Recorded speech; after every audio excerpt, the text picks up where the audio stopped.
back to episode 12 of my East Coast Fitness Podcast. And I'm your host, Mark Lewis. Today we have a very special episode. I've done numerous episodes. I think I did up to number 11. And that was more of me just giving information just based on and trying to educate people and motivate people. But I think the best way to do that is to have people on. I think that's something that I'm going to be trying new for the podcast. And I think that it will be, it's a lot different for me, but I think it will be much better for the viewers and people that are doing it. So I think that the Skype calls, hopefully we'll be able to provide some value. And that's kind of what I'm looking for. That's kind of like what drives my podcast. And the person that I have on today, he's a very special guest. I actually met him through Instagram. We were kind of, we met through, I think it was Origin is what we met through, but we basically connected on Instagram. And ever since I've been watching his stories and I've been following his journey. And honestly, he's been pretty motivating. He puts out a lot of great content. And I really think that he fits the value of the podcast. The goals of the podcast is basically that I want people to be able to be inspired, educate, and I want to be able to motivate people. And I feel like he definitely demonstrates this by trying to like put out a bunch of valuable content and being able to do that. So yeah, I think the best way to actually introduce him is to let him introduce himself. So if you could introduce yourself. Yeah, so I'm Lalo Tellez. My Instagram is Lalo the Trainer. I am from Oregon, so quite a way from California. But where the dream is. Yeah. Yeah. Have you ever been down to California? I mean, not from California, but Canada. Yeah. Yeah, I've been to California. Yeah, a couple times, like 4 times. It's like I think like a 6-hour drive or 8-hour drive from where I'm at. Yeah, that's awesome. Yeah. But yeah, it's far from Canada. Sorry. But yeah, the reason I started out working out was like how most people, I was like kind of unhappy how I looked and then how I felt like out of shape and just unconfident. And then just felt like I was stuck, like just being how I was. Yeah. But then I had just a lot of great people just help me out that just taught me a lot, then, kept on telling me to keep on going. So do you feel like So do you feel like it was do you feel like the people around you, like that you surrounded yourself with, like definitely helped you out? Or do you think were you kind of like motivated yourself? Do you think you would have been able to do what you did without those people? Or do you think it was like they helped, but like you would have done it anyways? I think I probably would have done it anyways, but it would have took a lot longer. They really just gave me the right information and then just motivated me to go and help make it into a habit. Because at first, you don't want to go, and you have to keep on going even when you don't want to, and that's how you build a habit. Yeah. So in terms of your fitness goals right now, what are your current fitness goals in terms of just like the gym, or like what are you trying to do in terms of like your new goals? I have a couple goals, a lot of smaller goals that will lead to bigger goals. Like my main goal right now is just to drop down to 215 by April, and then kind of like drop a little bit more to 205 sometime by the summer, and then I'll just do a slight bulk. Yeah. And then drop down sometime next year. Yeah. But do that because I'm actually getting married next year around May or April. Awesome. Wow. Yeah. So you want to just then the year after that. You kind of want to work towards like that, kind of just like get into the best shape and just kind of like you know what I mean, just do it for when you get married or whatever, right? So is that yeah. And then I plan on doing a show maybe in 2 years, just depending on how I look. Once I slowly work my way down, I don't want to just drop all the way down in one hit. Yeah, that's what I did. Like it was tough, that's for sure. Like I went down. I originally started when I began my journey. I was at like 255 pounds, I think, and I was definitely going to be approaching 260 if I didn't do nothing. If I didn't decide to make a change. So like in terms of like your story, like how it relates to me is kind of like similar, except for I never really had anybody to necessarily push me or to kind of have that support system, I guess you'd say. I was kind of, Mhm. I took it on myself, and I just wanted to do it to better myself because I felt like I was limiting my potential, and I wasn't being the best version of myself. And I think a lot of people struggle with that. And I think a lot of people definitely want to change, but they just don't know how to change. And I think it's just taking that first step, like whether or not it's somebody who you know that has to do that for you and say, hey, listen, like we're going to go to the gym today, or we're going to work out. Or whereas in my situation, it was just me being like fed up. I think we can agree that we were both fed up, and it just we needed to change, right? So I think coming from Mhm. somebody else in terms of being able to start as like a new lifter, that's kind of what we're going for with this podcast. Is we're going to be going for targeting around the people who are actually just new to the gym. So we're going to be talking about actually how to maximize your results as a beginner lifter. So basically, how I would classify a beginner lifter would be somebody that would be anywhere from a 0 to 1 years of experience in the gym. And I think that when in terms of like working out, there's a lot of different ways you can work out, but we're going to be tailoring this podcast simply just to bodybuilding because that's kind of what you're training for is more of a bodybuilding style, and that's what I'm going for as well. So I think it's just going to be for those who are interested in bodybuilding and looking to get into their fitness journey, and whether or not it's weight loss or whatever you're looking to do, we're going to be able to provide you. And I feel like based on what you said, I think that you're perfect for the podcast just because we share similar goals. We're interested in similar things. And we both are motivated to kind of do better and to not just be happy with what we're currently at. And I think that because of that, like I said, it fits the value of the podcast. We're trying to motivate and inspire others. And I think based off your knowledge, you also are a personal trainer, and you also train clients. Is that correct? Yes. So I right train now, people at a gym, and then I also train some people online. yeah. See, I haven't had the gym experience, but I've been working with well, actually right now 2 clients online. I had 3, but now I'm down to 2 clients online. And honestly, I've learned so much just from like working with the clients and just working with it, just working with different people. It's a different experience, and just I really love motivating and inspiring people to do that. So I think that that's the reason why we decided to do this podcast. Was I feel like with you coming from a coaching background and with you actually coaching people and having like a little bit of experience with dealing with people and being able to like motivate people to do better. And I'm in the same boat where I'm doing that. So that's kind of what we're basing the podcast off, is that we're going to be focused around that new lifter. So if you're a new lifter and you're looking for a step-by-step guide on how to actually maximize your results in the gym, then you're definitely going to want to stay tuned because we do have a lot of great info that we're going to share. I do want to apologize for the quality of the video if it is kind of bad, just because it is on my laptop. But I mean, I think the info in the video is going to be definitely worthwhile, and it's definitely going to be worth your time for sticking around. But yeah, so I just want to apologize right off the bat just for the quality. And in terms of the podcast, yeah, we're just going to basically jump right into it. But before we do, I just want to mention that we are going to be taking 15 to 20-second breaks, just in between, maybe every 20 minutes, depends on the structure and the flow of the podcast. But I think that just from an editing standpoint, I think it will be good and just makes it easier to edit. Yeah, so that's kind of how the podcast is going to go. So I think the first question that I think you have to ask yourself is just why do you feel that starting? Why do you think starting is the hardest part? Just not kind of analysis by paralysis mostly. People try to get everything perfect, and they just kind of they almost want to not be able to do it. Like they try to find excuses every time just to not do it. But the easiest way is just to go and get started. The rest will figure itself out. Yeah, I totally agree. I think people are totally like they're trying to be too perfect with it right off the bat, and like honestly, I think the biggest thing that you can do and the most important thing you can do when you first start is making mistakes. Because personally for me, it's like you don't really learn until you make a mistake, until you realize like you could have done something better.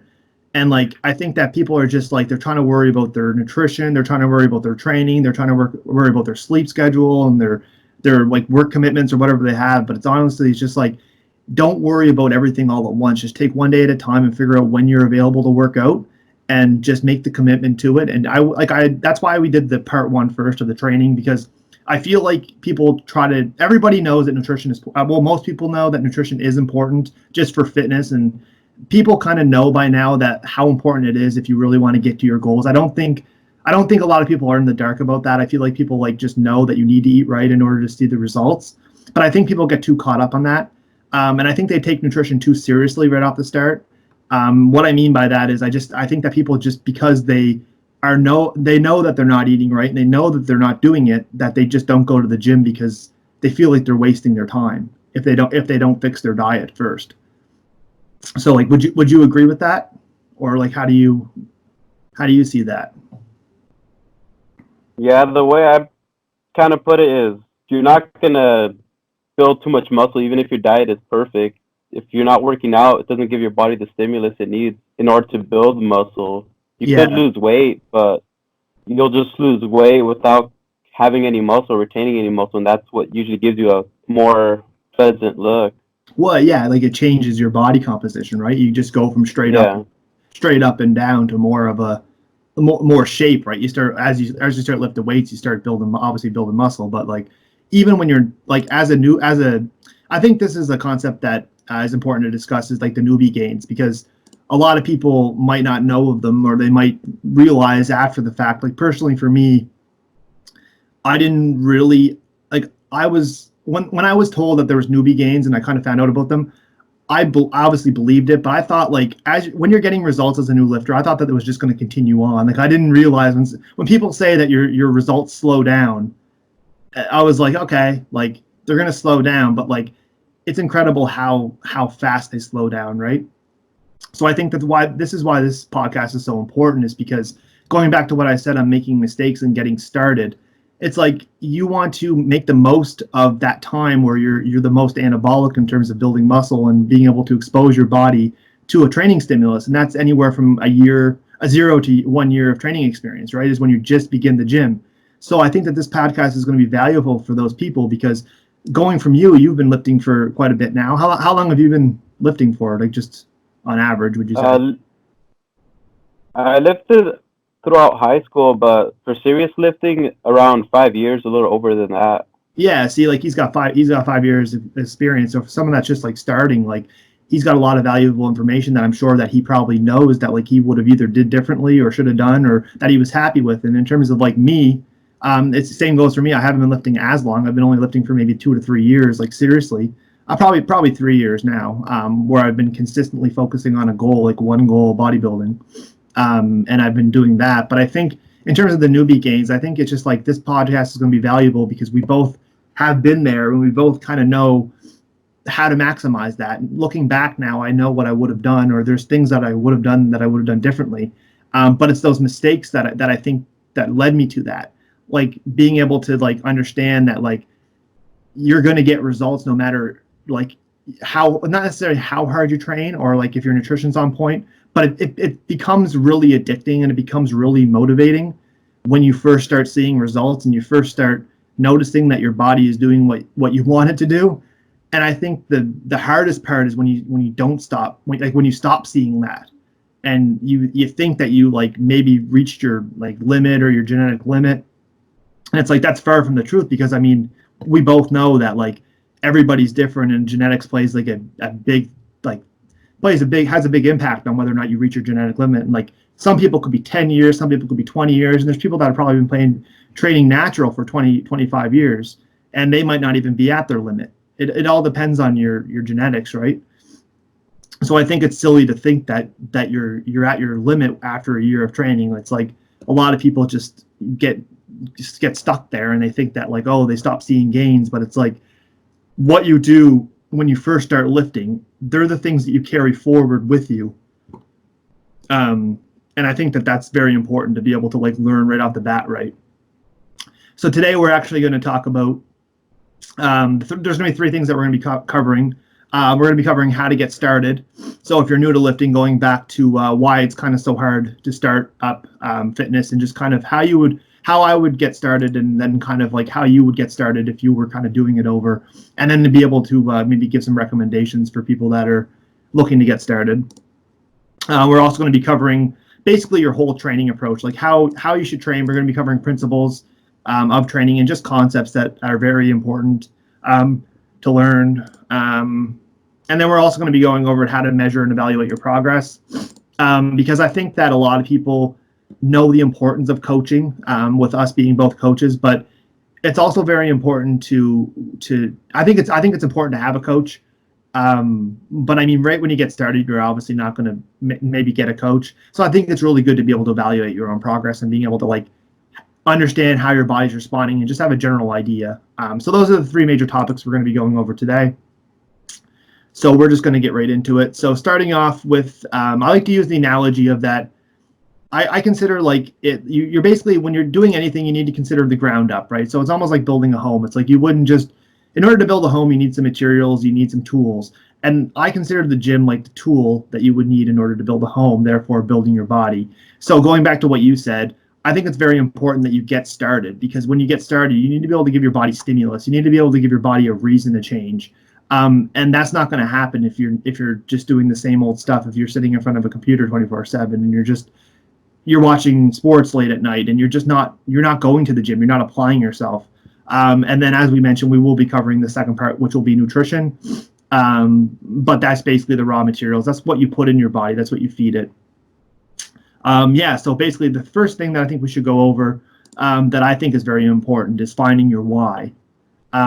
So would you agree with that? And like, why would you say that finding your why is important? Finding your why is important just for those days that you don't feel like going to the gym, or when you feel it's too tired.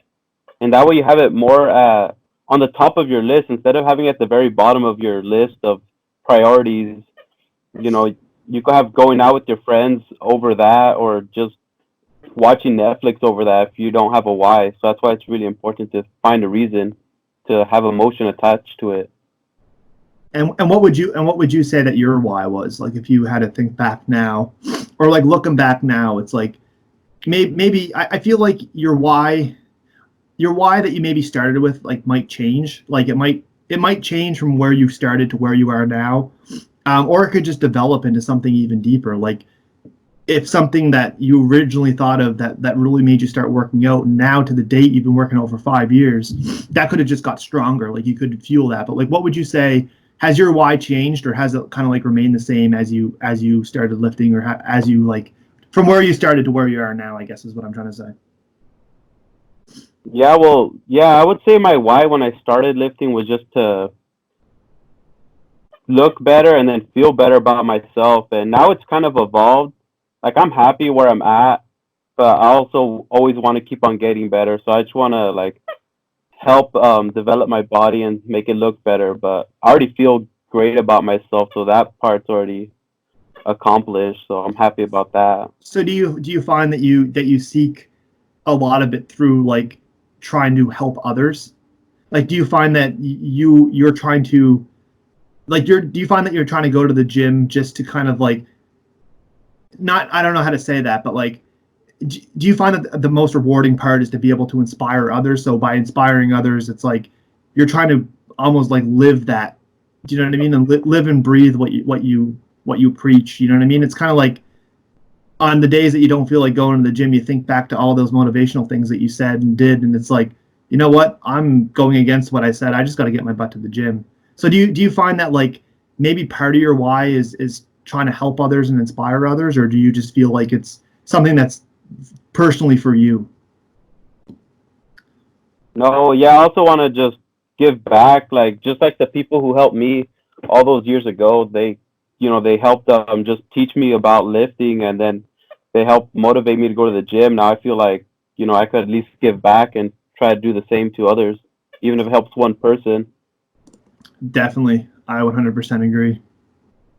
See, like my why was, I think, just to kind of sum up this point, but like, I think the why is basically like just to kind of clarify, just in case people are kind of in the dark about it, because I didn't really explain it. But your why is basically the reason that you attach to going to the gym. Why is it important to you? Like what?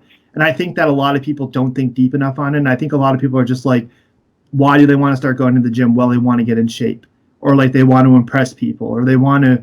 But I think that like it might take even more than a year to determine why you're actually doing what you're doing. But I think to sit down and reflect and really think to yourself like what you're doing and why you're doing it, I think that's extremely important. But like, I think you need to attach a deeper meaning to it, almost something like personal. So personally for me, my why was that I wanted to prove people wrong.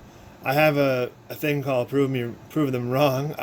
That couldn't hold any truer today than it was when I put it up. It's something that I've been striving to do. It just means something to me. So I believe that if you find something that means something to you, you're going to work for it. That's just one of the sayings that I have developed, and I've been striving to kind of follow. It's like one of my guiding principles. I just want to be able to work hard every day, to show people that anything is possible. Right. So, and I think that a lot of people were like, I tried to keep it to myself the best I could because I didn't really want to share that because it meant something personal to me. But being who I am, I'm really, when I do something, I really like to do it to the extreme and I really like to take it to another level. So when I started fitness, like I knew that that's kind of how I would approach it. So I actually wrote Prove Them Wrong on pieces of paper and left it around my house for everybody to see. And I was at the time I was living with my parents. And my parents started seeing all these Prove Them Wrong little pieces of paper with pen written on it. And like I left them in my bathroom, I left them in my bedroom, I left them in the kitchen, in the garage, like everywhere that I'd be within that course of that day. And every time I'd get up, that signaled to me my motivation to go to the gym. I just wanted to be the best version of myself. And I felt like I wasn't doing that. And I felt like people seen me for who I was, and I knew I could be better. So like I wanted to prove to them that I could be the best version of myself.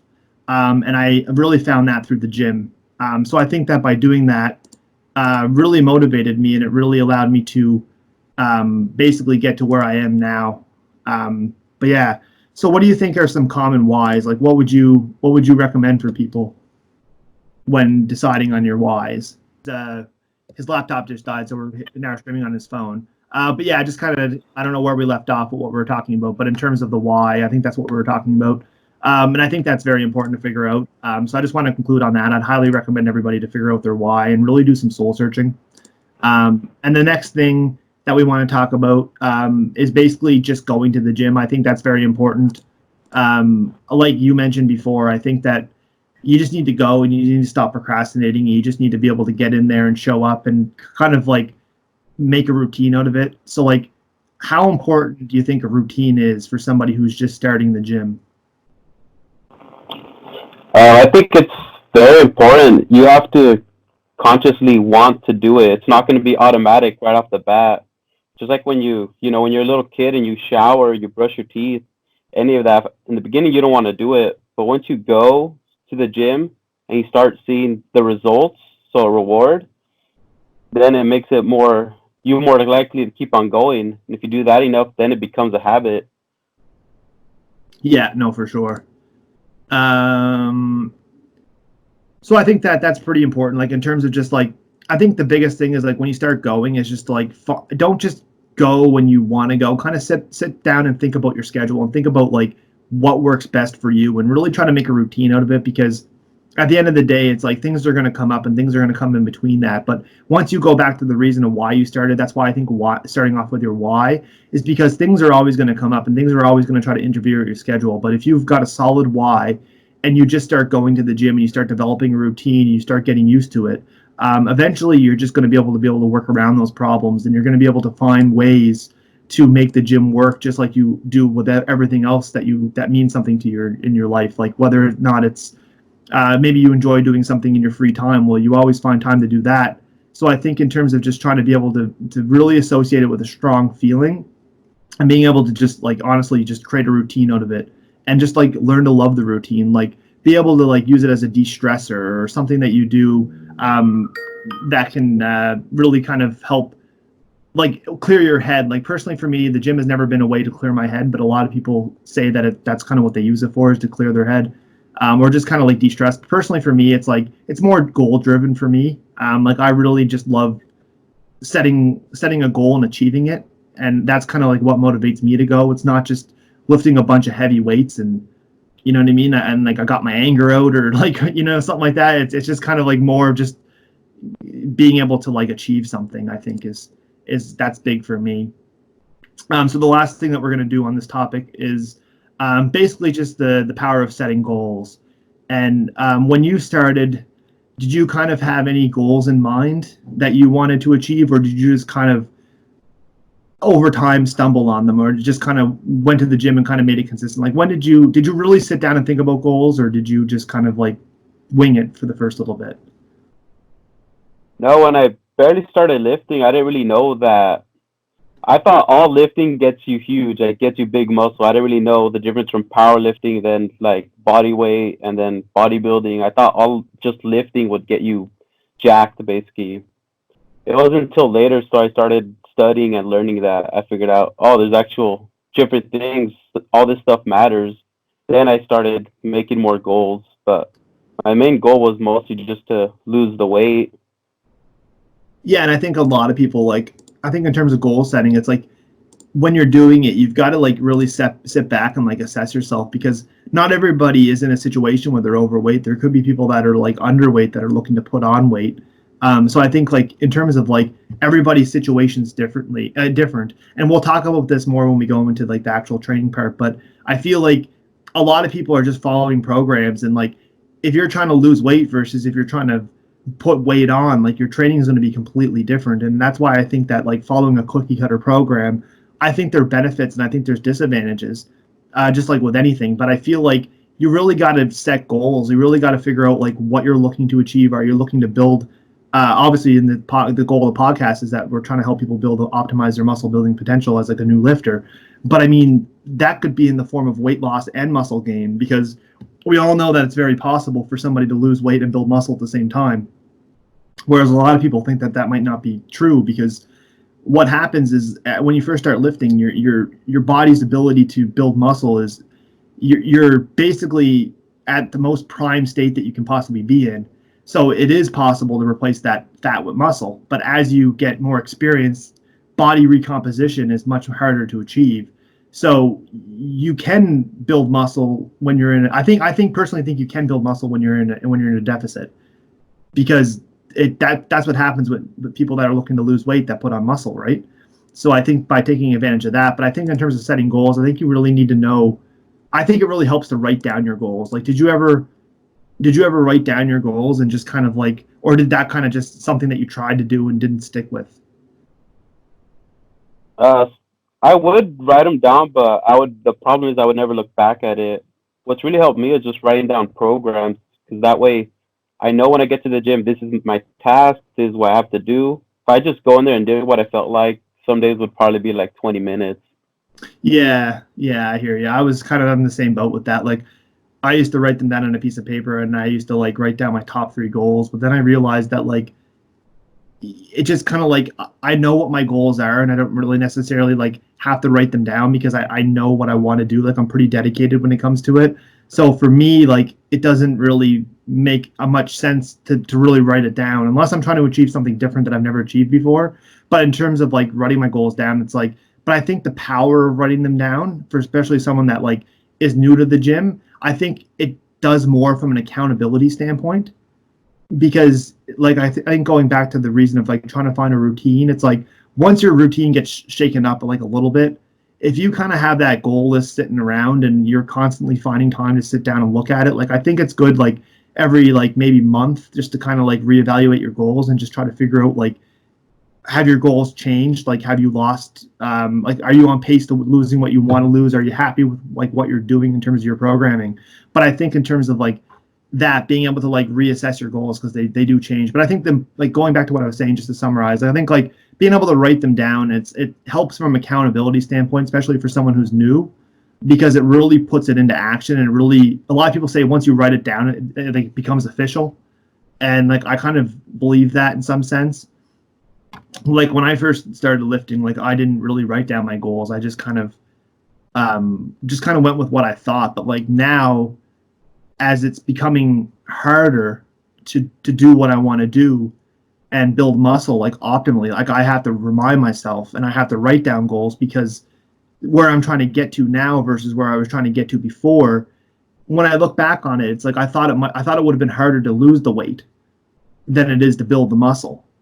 But it's way harder to build the muscle than it is to lose the weight. Like, you don't have to worry about muscle when you're trying to lose weight.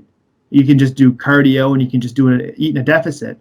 But when you're trying to build muscle, it's like you have to figure out how many calories you need, especially as a natural. Like once you start eating like people think that you need to eat big to get big, and it's like I think from a calorie standpoint, it's like you're only going to get fat.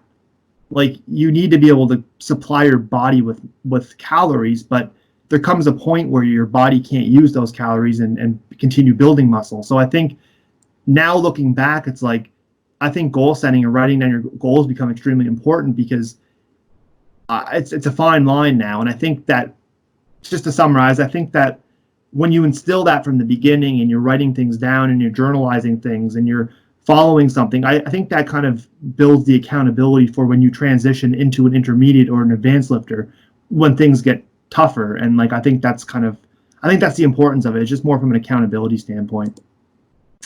But yeah, that's kind of just, I think the importance of writing them down. I would highly recommend everybody to definitely write down their goals and just kind of pick a time when you're going to reevaluate them. Because like you said, it might not work for you as well as you thought it would have. And like, it didn't work as well for me as I thought it would have, but like, it could work for you. You could be that person that like writing down your goals, or if you're kind of like an old school way of thinking, like it could kind of hit home with you. So I would highly encourage everybody. So yeah, that kind of does it for the introduction there. Is there anything else that you'd like to add that you feel is important in terms of like getting started or just kind of like building that foundation? Yeah, another thing, going back to your goal setting, if writing it down, if you know that you'll kind of let yourself down and you don't really care too much if you let yourself down, another way is to start telling everybody about it. Tell them like, Yes. I'm going to lose this weight. That way everyone around you will keep you accountable and they'll remind you. If you don't have people around you, post that shit on Facebook. They'll remind you. Yes, yeah, I think that's why it's always good. Like that's why I enjoy having people on the podcast, and that's kind of why I'm taking this direction with the podcast. Because I feel like coming from someone like your background, where there was people that were there in your life that were able to do that and inspire you, like I wouldn't have thought that, because I came from the background where it was like I inspired myself to go, and like I was the motivator and I was the person. But when you have people around you, I think like I would have totally told people, but like for me, the people that I would have told wouldn't have made the difference. So I think that like in terms of coming from you, I think a lot of people do begin the gym with somebody. I think a lot of people start lifting with a friend or start lifting with a family member, or maybe they're going to the gym with their dad, or maybe like anyone, right, that you go to the gym with. But I think that's 100% true. Like I could totally see how that would work, right? Because how many times, I want to ask you this question, how many times have you thought about skipping a gym session, but like that person, your training partner or someone that you're working out with, said, no, we're going to the gym? Like how many times has that happened? Like probably more than you think, right? Yeah, more times than I could count when that would happen, especially in the beginning. I'd be like, I'm sick, or the weather's outside is cold, or just crap weather, and my friend's like, who cares? I said we're gonna go, so let's go. Yeah, no, I think that's huge, because then it's like they're making your mind up for you. And like sometimes I feel like you need that, especially when you're first getting started. It's like everybody needs that kick in the pants, right? Like, oh yes. And then I find like, and then I got another question for you. It's like, after that training session, how did you feel? Like the day 9 times out of 10, yeah, you feel a lot better that you actually did it. And then sometimes some of your best days are on the days you didn't even feel like going at all. I was just about to say that, yeah.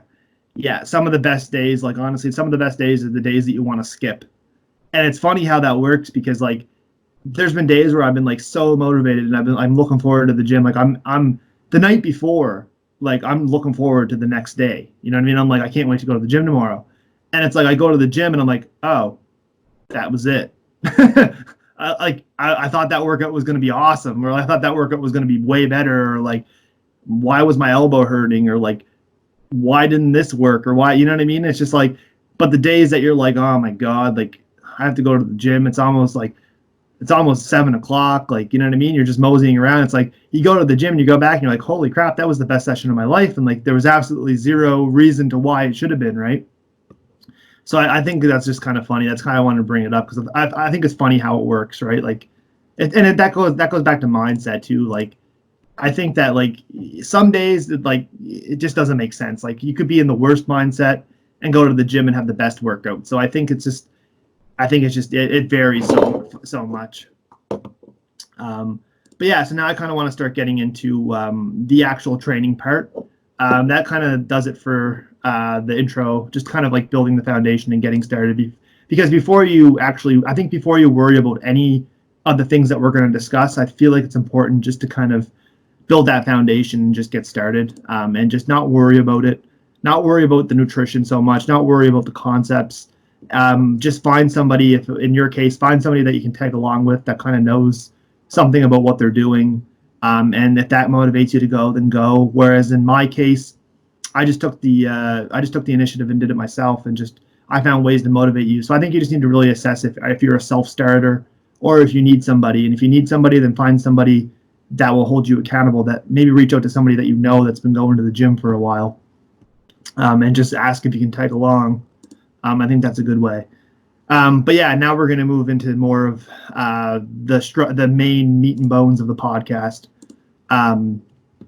So in terms of like creating the attack plan, that's what I like to call it, because with anything that you do, I feel like you need a blueprint and you need something to be able to follow. And you need to know which equipment and which machines to use and kind of how to use them. Because if you're, even as a new lifter, you're still going to be able to make progress, but I feel like you need some type of way of attack plan to be able to actually structure that. So I think the best topic to start off with, I feel, with this, and there's a lot of different like opinions on this, so I think it would be kind of good to clarify. But obviously, you're going to need to organize your training. So in terms of you start going to the gym, you took our advice on just getting started and showing up, and you find yourself just maybe hitting chest, maybe doing a little bit of shoulders, obviously skipping legs, because I mean, who likes training legs, right? But you kind of went to the gym a little bit, and now you're kind of like, okay, well, I'm getting a little bit serious with this. Maybe I should try to find a routine to follow. So in terms of a training routine, like, what would you say is a good training routine for a beginner? The first question you'd probably have to ask yourself is, how much days do you have to commit to the gym? If you're only able to work out twice a week, doing a 5-day split wouldn't work for you. Yeah. And then I would focus on the main lifts. So bench press, shoulder press. So as long as your routine has stuff like that, not too much flashy stuff that you see on a lot of people's Instagrams, but or even like training weird programs. Yeah, a lot of that weird flashy shit doesn't work. A lot of the basics, they do that should be what most of your routine is. So as long as you find one that works for you or that you enjoy, Yeah. even the best routine, if you don't enjoy it, if you're not going to do it, it's not going to do you any good. It's funny that you mentioned that, because like, I don't know if you know the bodybuilder, like Evan. Do you know Evan Santapani? Oh yeah. Yeah, he's an animal athlete, and he's a bodybuilder. He's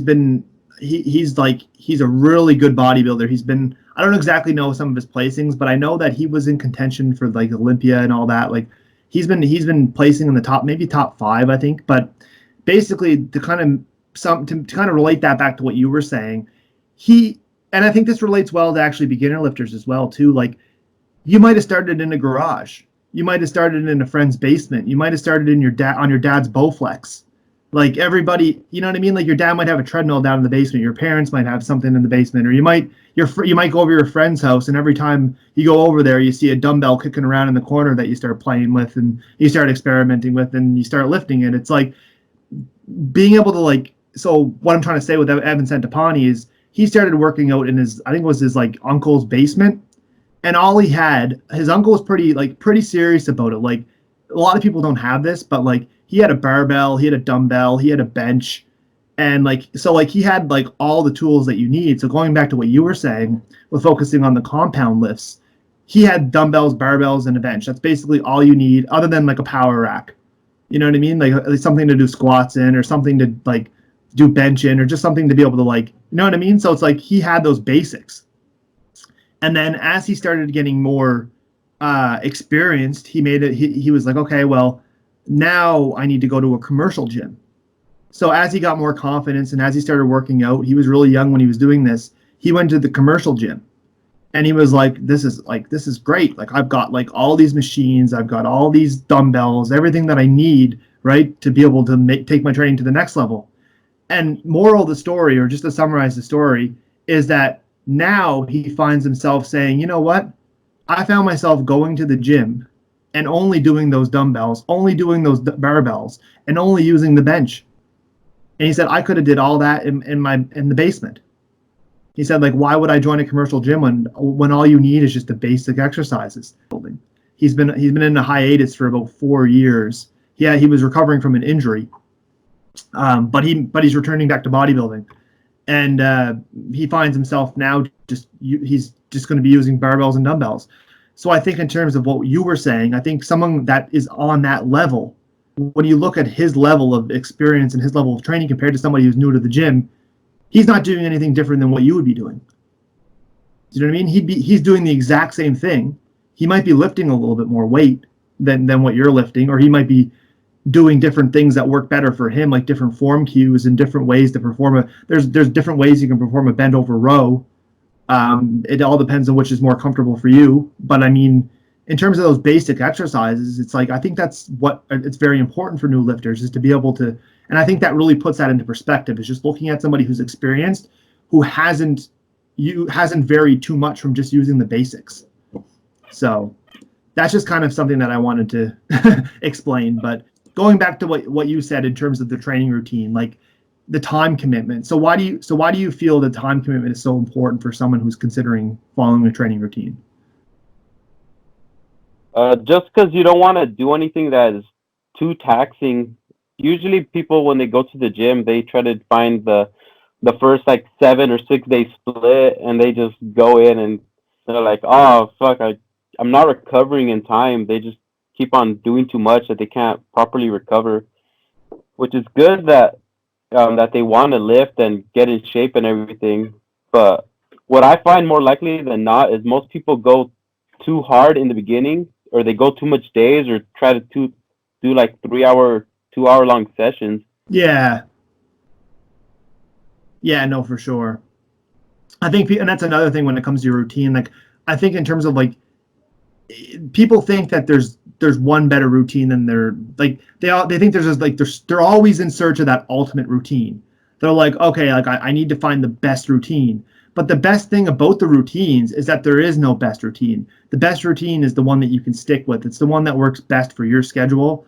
And in terms of like the routines, it's like they all serve different purposes, and they're not designed to build muscle more optimally. There's nothing that takes that into consideration. I feel like it depends on how you want to spread out your volume. It depends on how you want to spread out your training. Like, going back to what you said, if you've only got 3 days a week to train, then you can't run a push-pull legs. Like, you can run maybe a push-pull leg, like, but I think it makes more sense to do like maybe like a full body workout.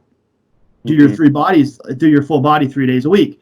But let's say now your work is slowing down, your job commitments are slowing down.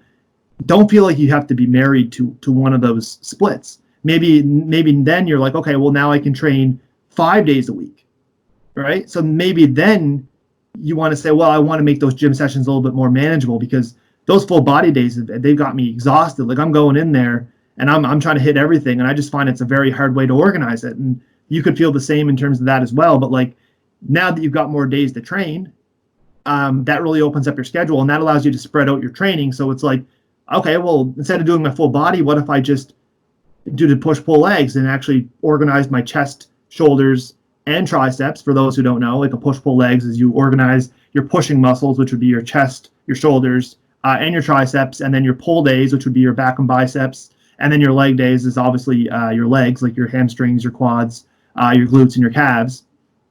But like I think that makes sense in terms of just like time commitment. Like, then you can spread out your volume, and then you can make those sessions more manageable. So I think that in terms of a training routine, I would totally agree.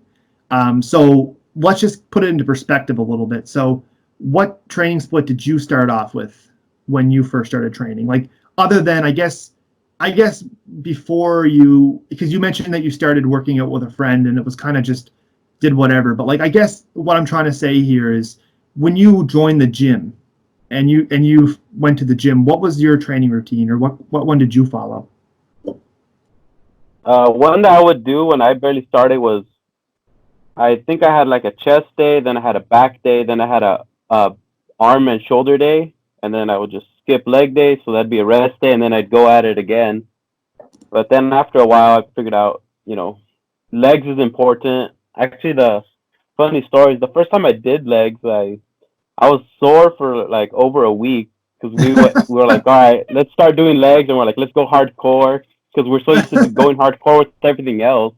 When we finally Uh, did legs, we were like, oh yeah, no, made never up for again. all the times that you didn't that you didn't do it, right? I find I catch Yeah, myself doing that. I'm like, okay, I'll do one leg day a week, and then I go in on leg day and I just completely annihilate. Like my electrolytes are out of balance. Like like I'm walking out of the gym, I can't even see straight because I'm so dehydrated, and like I just yeah, can't get enough food in that day because I'm like, well, it's leg day. Like a lot of people are like, ah, shit, it's leg day. I gotta go and like they'll go in and do some like leg extensions and like I don't know, some like light leg work. And I'm just like, I'm the total opposite. I'm just like, I got to make the most of this leg day. So I go in there and I definitely overtrain every single leg day. But it's like, I can't help it because I hate doing 2 leg days a week. And I don't want to like not do enough. So anyways, yeah, I can totally relate with that. So in terms of like your training split, like which one did you like you just kind of like in terms of your training split, like what would you recommend as like a new lifter based off the schedule? So like let's say you had the reason why I say this is because I feel like a lot of people jump to the bro split, hmm and that's where I started.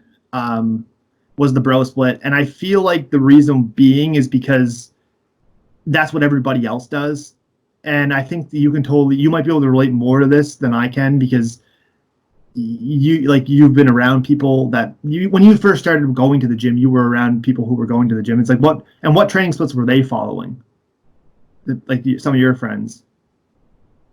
yeah. I think like a version of the bro split, they would just do a bicep day or like an arm day, then just a chest day, and then just a back day, and they Yeah, would just do that over and over again. But just basically train everything once a week when it's more optimal to train it twice or even 3 times if it's a lagging body part.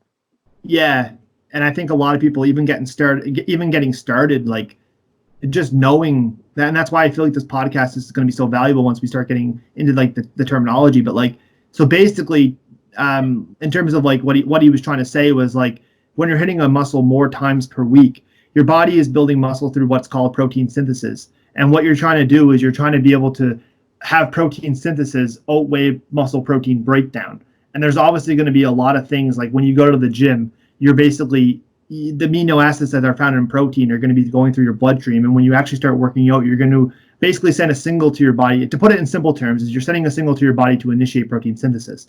And that's your body's ability to build muscle. But what happens is you can only be in that for I think it's like 20 like maybe up to 48 hours. So when you go and train and you go to the gym and let's say you hit chest, because that's everybody's favorite. You go in and you hit chest. Well, technically, you're going to be fully recovered, and your body's going to be able to train chest again 48 hours later.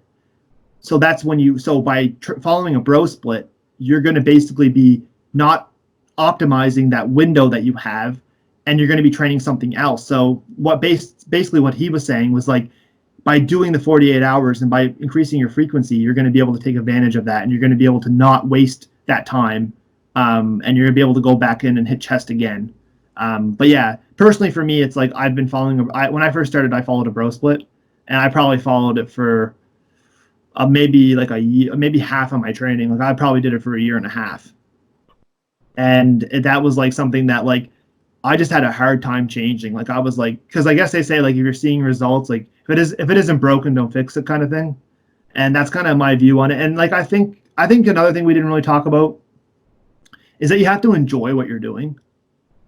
Like if you don't enjoy the training split that you're following, like if you feel like it's the most optimal, and like let's say like yes, in fact, it is the most optimal. Like they just came up with a scientific study tomorrow, and they're like they concluded that this is the best training split. But it's like okay, like and then you look over the training split, and it's like you got to be in the gym 6 days a week. You've got to be hitting this, and this.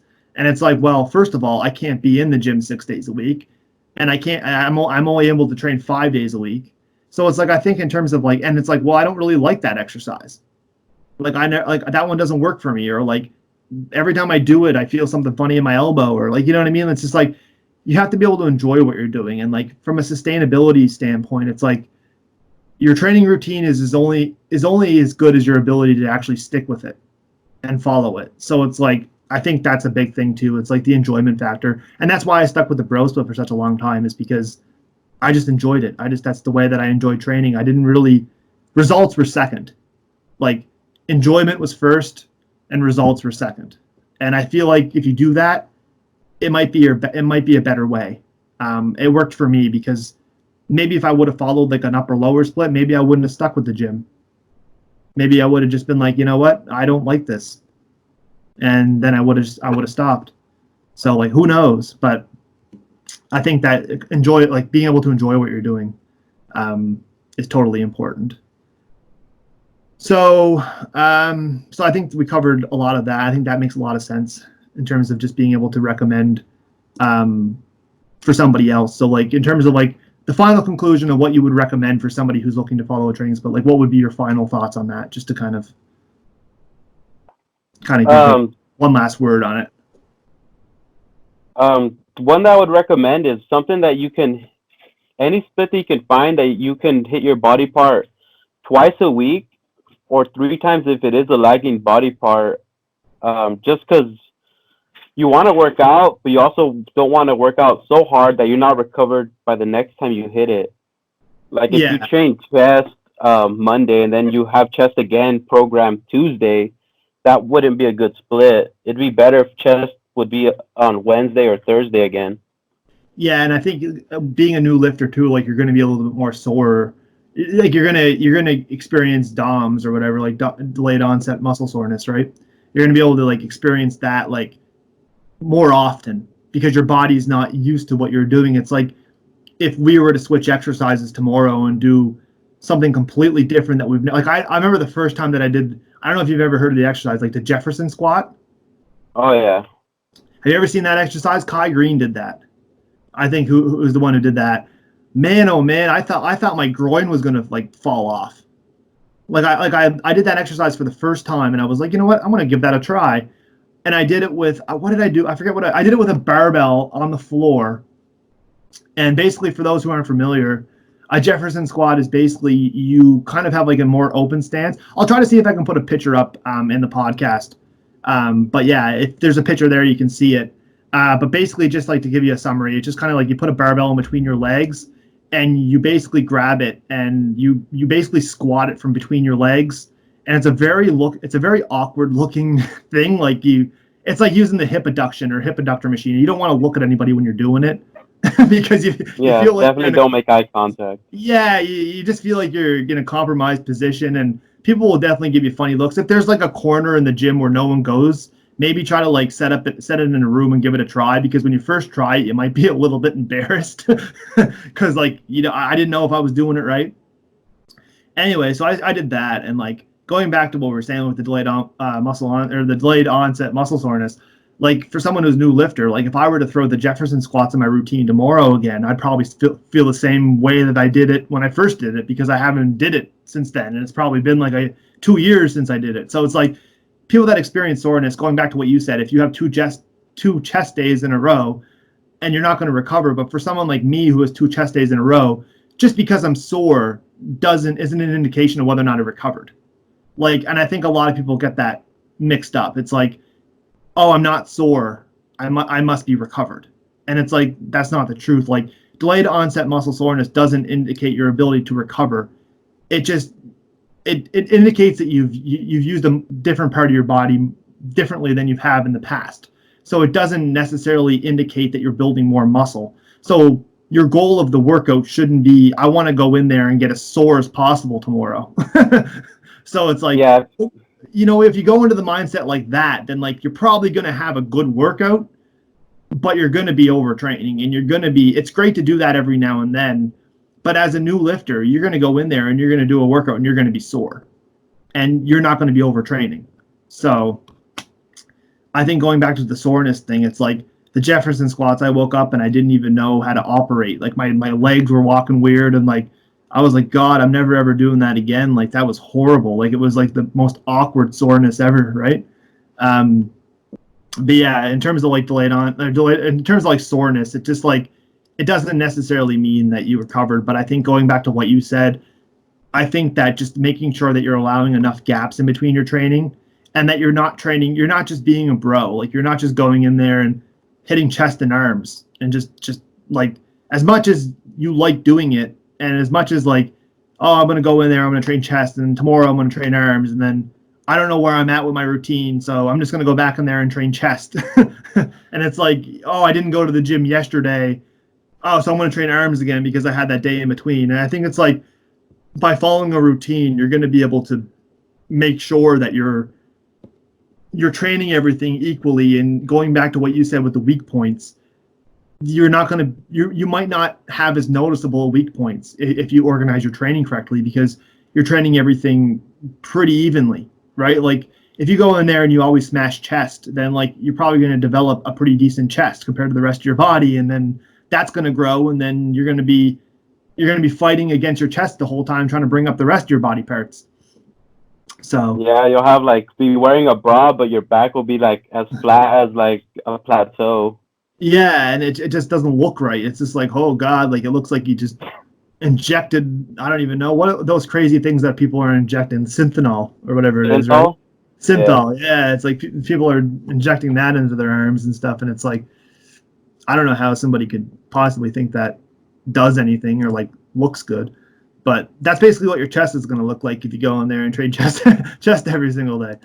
But yeah. So in terms of like, I think that kind of covers that. So I think like you did a good summary. I feel like that's very encompassing. So in terms of now, in terms of like so in terms of form, like I think that's very important to talk about, like because a lot of people know. I feel like a lot of people know how important form is, and I don't think people just go in there and don't understand how important form is. There might be some people that are completely new that just haven't seen anything online or haven't watched any type of video or watched or read an article. But I feel like if you went to the stage of like finding a training split, somebody's probably told you that like form is important. But in terms of like form, like why do you think form is so important for a new lifter? One of the most important things is everyone going to the gym. No one thinks their form is bad right off the bat. They usually think, Yeah. "Oh, I'm doing it. I'm doing the exercise correctly." It's not until you get someone else to look at you or you record yourself that you notice, "Oh, that does not look right. That squat's looking like a good morning, or like a deadlift or something." Yeah. But yeah, form is important just so you know you're working out the muscle you're supposed to work out. You know, if you're doing curls and you're getting like a glute pump or a calf pump, you're doing something wrong. A glute pump. Yeah. I wish I wish I got a glute pump when I did curls. I can't Yeah. feel my glutes no matter what I do, man. Like that's one muscle that I absolutely cannot connect with. Like I thought biceps were bad, like in terms of mind muscle connection, but like my glutes, man. Like if I got a glute pump when I was doing curls, I'd be doing way more curls. Yeah. Because that would be awesome. But no, I That's totally how some people do them. You see them just start every curl with like a little hip thrust like and get that weight up there. yeah. God. Yeah, no, I've seen some pretty like butchered form. And it's like I think people get that twisted too. Like I think that's another thing. It's like, oh, then you go up to them and you're like, bro, like you're not curling right. And they're like, oh no, I'm doing cheat curls. And it's like, okay, but you don't understand that like cheat curls doesn't mean like cheat on every single rep with everything that you have. It's like I think the cheat curl being applied correctly is like when your form starts to break down and you want to get an extra rep or two. And maybe you hit like 10 reps on the barbell curl and you're like, I want to squeeze out a couple more reps. Then maybe start swinging a little bit with your hips to kind of get the bar up. But I think people don't even control the negative. Like they don't even control the lowering phase. And that's when you're tearing the most muscle fibers. Like the contraction at the top is when you're contracting the muscle, but on the way down is when you're tearing the tissues or where you're tearing the muscle itself. And so in terms of getting your best bang for your buck on your exercise, if you're doing a barbell curl and all you're doing is swinging it up and bringing it down, you're getting absolutely zero benefit. And in terms of like going back to what you said with the cheek curl and like swinging it up with form, it's like that's not how the exercise is intended. You know what I mean? To use, you're not supposed to do cheek curls every time you do bicep curls. It's like so, but yeah. So like, why else do you think like just to further like I'd like you to kind of further expand on what you're saying About form? Yeah, just form in general. Like why, like in terms of like why do you think it's so important? Just kind of like It's good also just to have like the appropriate framework. Like if you have bad habits and you're swinging a curl, if you don't break that habit soon or as soon as you can, you're just gonna once you become an advanced lifter, you're gonna still have that habit, and it's just gonna decrease the amount of muscle that you're gonna gain, and then also really increase the likelihood of injury, and then that's you're what I was, making zero yeah, gains. that's what I was trying to get at was the injury, because that's the number one thing. And it's like a lot of people don't like, I've been pretty like knock on wood, but I've been pretty fortunate that I haven't had like a major injury or anything. But like I think that it's a wake up call for a lot of people. Like once they get an injury, they're like, oh man, like what was I doing? Like how bad was my deadlift? Like I thought, you know what I mean? And then a lot of people are saying, well, my deadlift form was good. Like I should just probably not do deadlifts. Do you know what I mean? Like I'm not, my body isn't good for deadlifts. And it's like, no, your body's fine for deadlifts. It's just, you either added too much weight too quickly, your form wasn't in check, or you didn't warm up. You know what I mean? Like just, and then if you've checked one of those boxes, it doesn't take all three. You know what I mean? It just takes one. It takes that one time where you go in there and instead of putting one plate on when you're warming up, you put 2 plates on. And and maybe you worked up to 5 plates. Let's say you deadlift 5 plates, and like, yeah, 2 plates might still be a warm up, but going in there and making sure that you're properly warmed up and really putting that one plate on and just following your routine, I think, and like going back to what you said in terms of warm up, I think like it's the most important in terms of, there's 2 things that I think that are important for form. It's like the first thing is injury prevention. So like you're going to be able to prevent injury a lot more from happening. And the second thing is that it's going to increase the overall overall mechanics of the exercise. So if you're not deadlifting right, and let's say you're not using leg drive and you're not really exploding off the floor, like, and you're pulling with your arms instead of pulling with your legs, and you're not keeping your chest up, like just the form cues that you would normally do with the deadlift, then it's going to affect your ability to actually lift the weight. Like people think that like, oh, I got to go back and reset my form. That means the weight's going down. Like I'm going to go down to just like, I'm going to lower the weight to perfect my form. And they think they're taking a hit because they're like, well, I used to deadlift this, but now that I'm trying to work on my form, I'm deadlifting less. And it's like, well, you got to understand you're deadlifting less now, but once you get that form perfect, and once you perfect that form, your potential to deadlift more becomes a lot easier, because the mechanics of the lift and actually getting the weight off the ground, you're using your body to its full potential versus having bad form. And when you're doing it, you're going to be less likely for injury. So in terms of like form, like how would you recommend, if you were let's say right now, you wanted to learn how to do, let's do the deadlift, because that's a very controversial one. Or that's a very, like, it's much easier than the bench press. I feel like a lot of people just like kind of have an idea with the bench press, like, but like the deadlift, I feel like that's a really screwed up one. It's like, how would you, if you were new right now, what would you do to learn the form of a deadlift? What I would do is don't just go to someone random and have them teach you how to deadlift, because most people don't know how to deadlift. They look like a cat standing up. I would hire a trainer if you can, but if you don't have the money or just don't feel like doing that, watch a lot of YouTube videos and start with as little weight as you can, the bar if you have to, and just really take the time to feel every muscle that you're supposed to feel and make sure your setup is perfect every time. Yeah. Yeah, no, for sure. So yeah, I totally agree with that. I think like learning from others. Another thing that I thought of too was like, I know it's kind of embarrassing for a lot of people, and I think that it might be more embarrassing for people that are just getting started, but like filming yourself. I think that like, yes, like personally for me, like being like a content creator, like someone who puts a lot of content out online. Like I'm pretty active on like YouTube. I upload twice a week on YouTube. I'm getting this podcast going. I had this podcast going for a little bit before, but I'm getting this going again. But just for somebody who's regularly putting a lot of information out there, and for someone who's kind of used to doing that, for someone who's new to it, might feel a little bit not like awkward or embarrassed. Because I know when I first started filming myself, people immediately look at you and they're like, okay, what's this guy doing? Like, and I mean, you can be discreet about it. Like, you can try to position a tripod in the corner of the gym or set up your phone or something. But like, I remember when I first started filming myself, it was for form. Like, it was just to look at my form, like, because I've never seen myself work out before. And I'm like looking at other people and I'm like, okay, like that looks messed up. Like, he's doing a lat pull down and it looks like he's doing I don't even know what, like a pull over or something. Like, I don't even know what he's doing. Yeah. And then he's getting his neck involved and he's almost hitting his neck or his chin on the way up.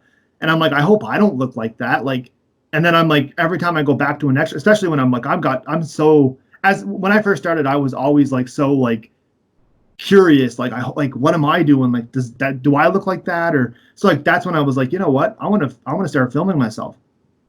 So that's kind of how it started, was just like a form thing. And then I was like, oh my God, like I've got a lot to fix. Like cause I kind of knew from watching people, like you said, like seeing other people do it or learning from other people, like you're like, man, you make that look way too easy. Like, we're going in there for deadlifting, and if you're deadlifting with a group of friends who like are so used to it, they'll be doing 3 plates and you can't even like get that off the floor, right? And it's just like, man, you make that look so easy.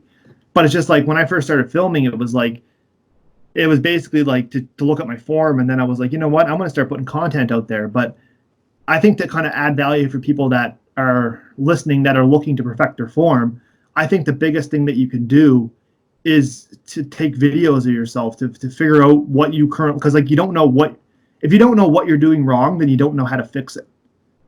And if you think, like, a lot of people think that they're doing it right, but they're not. And like I thought I was driving with my legs in the deadlift, but I wasn't. I was doing that cat thing that you mentioned, right? Mm-hmm. Like, I was coming up with my arms and that caused my shoulders to come up, and then my legs came up. But like, initiating the deadlift with your legs causes your upper body to come up with it. So like, if you start the movement from your legs up and work from the floor up, but I mean, I thought I was doing that. So it's like, by looking at my deadlift and looking at my, like, the videos of myself, and then just like comparing other people and like having other people look at it, and then especially posting it online and just having other people like maybe make comments on my videos or whatever, right? Like, it eventually made me to like learn the form better. So in terms of like form, I think that the biggest thing is like this is just to summarize, is like the injury prevention. It's just like, I think you need to really take the time and like, don't think you're going to learn the form in your first year, because there's still people that are 5 years, 6 years into training that have to go back and reset their bench press. Yeah. You know what I mean? Like, I don't know, like maybe you're benching 225 or maybe you're benching 315, but you're like, oh my God, like that didn't feel right. I'm going to go back down to a plate. You know what I mean? I'm going to do a plate in 25. I'm going to do 185 pounds for a couple weeks just to really get that form right. Right. And I think that a lot of people don't know. A lot of people think that like, once you get the form, it's like, it's bang on. That's what you do. Right. But there's times where like you have to relearn the form, and you have to once something becomes so routine, you eventually forget the steps that like you might not take the steps that you originally did, right? And that leads to injury when you're being nonchalant and you're showing off or whatever you're doing. So it's like, I think that like as someone who's trying to learn form, don't expect it to come right off the bat. Like it is a process, especially if you're trying a bunch of new exercises. And I think going back to what you said originally on the main lifts, by having those as the foundation of your program, you're not bouncing around. You're sticking to the fundamentals. And then those fundamentals carry over for pretty much every other exercise that you're doing. And I mean, the machines are pretty self-explanatory. Like, you get on a machine, the machine's already set up for you, and it puts you into the best position possible, and you know what I mean, to do the exercise. So I think that in terms of form, it's like just being able to like master the basics and really learn the basics, and forget about trying to learn the form and all these fancy exercises that you see, and just focus on the basics. So. And then going back to the whole recording yourself thing, I have two things for people that do feel embarrassed. One, no one really cares about what you're doing at the gym. Most people are just too busy worrying about what they're doing. So you recording yourself, people will kind of glance, but they'll forget about it in like 2 seconds. And then two, no one really cares how much you can lift for the most part. Yeah, I was gonna say that too. Yeah. They all respect you a lot more if they see you doing the exercise correctly than you doing like 5 or 6 plate quarter squats. Yeah, I think that's another thing too. That's a good point. I think that's another. Now that I think back to it, that's another reason I think a lot of people might be is because they see all this heavy weight getting tossed around and they're not playing with the big boys, so to speak, right? Like they're not pushing the weight that they want to push, and they might be a little bit maybe not embarrassed from what they look like, but more embarrassed on the numbers that they're putting up, right? And I feel like that's definitely true. I never really thought of that, so that's definitely I could totally see that. But I think so how would you recommend somebody to kind of like to get over that fear? Or like let's say that you want to record yourself. Like you're not against recording yourself. Like you came to the realization that it would work for you and you want to be able to look at your form. Like how would you go about like not trying to focus on the number versus trying to focus on the weight? Like what would you advise for that? To record yourself, I would just say like how you said, just get a tripod and just put it somewhere and record it, or set your phone on your water bottle sideways, record it. Or if you do have a friend that you are working out with, just have them record you. Most people, they don't mind doing a quick, like, just record you. Yeah, that's true.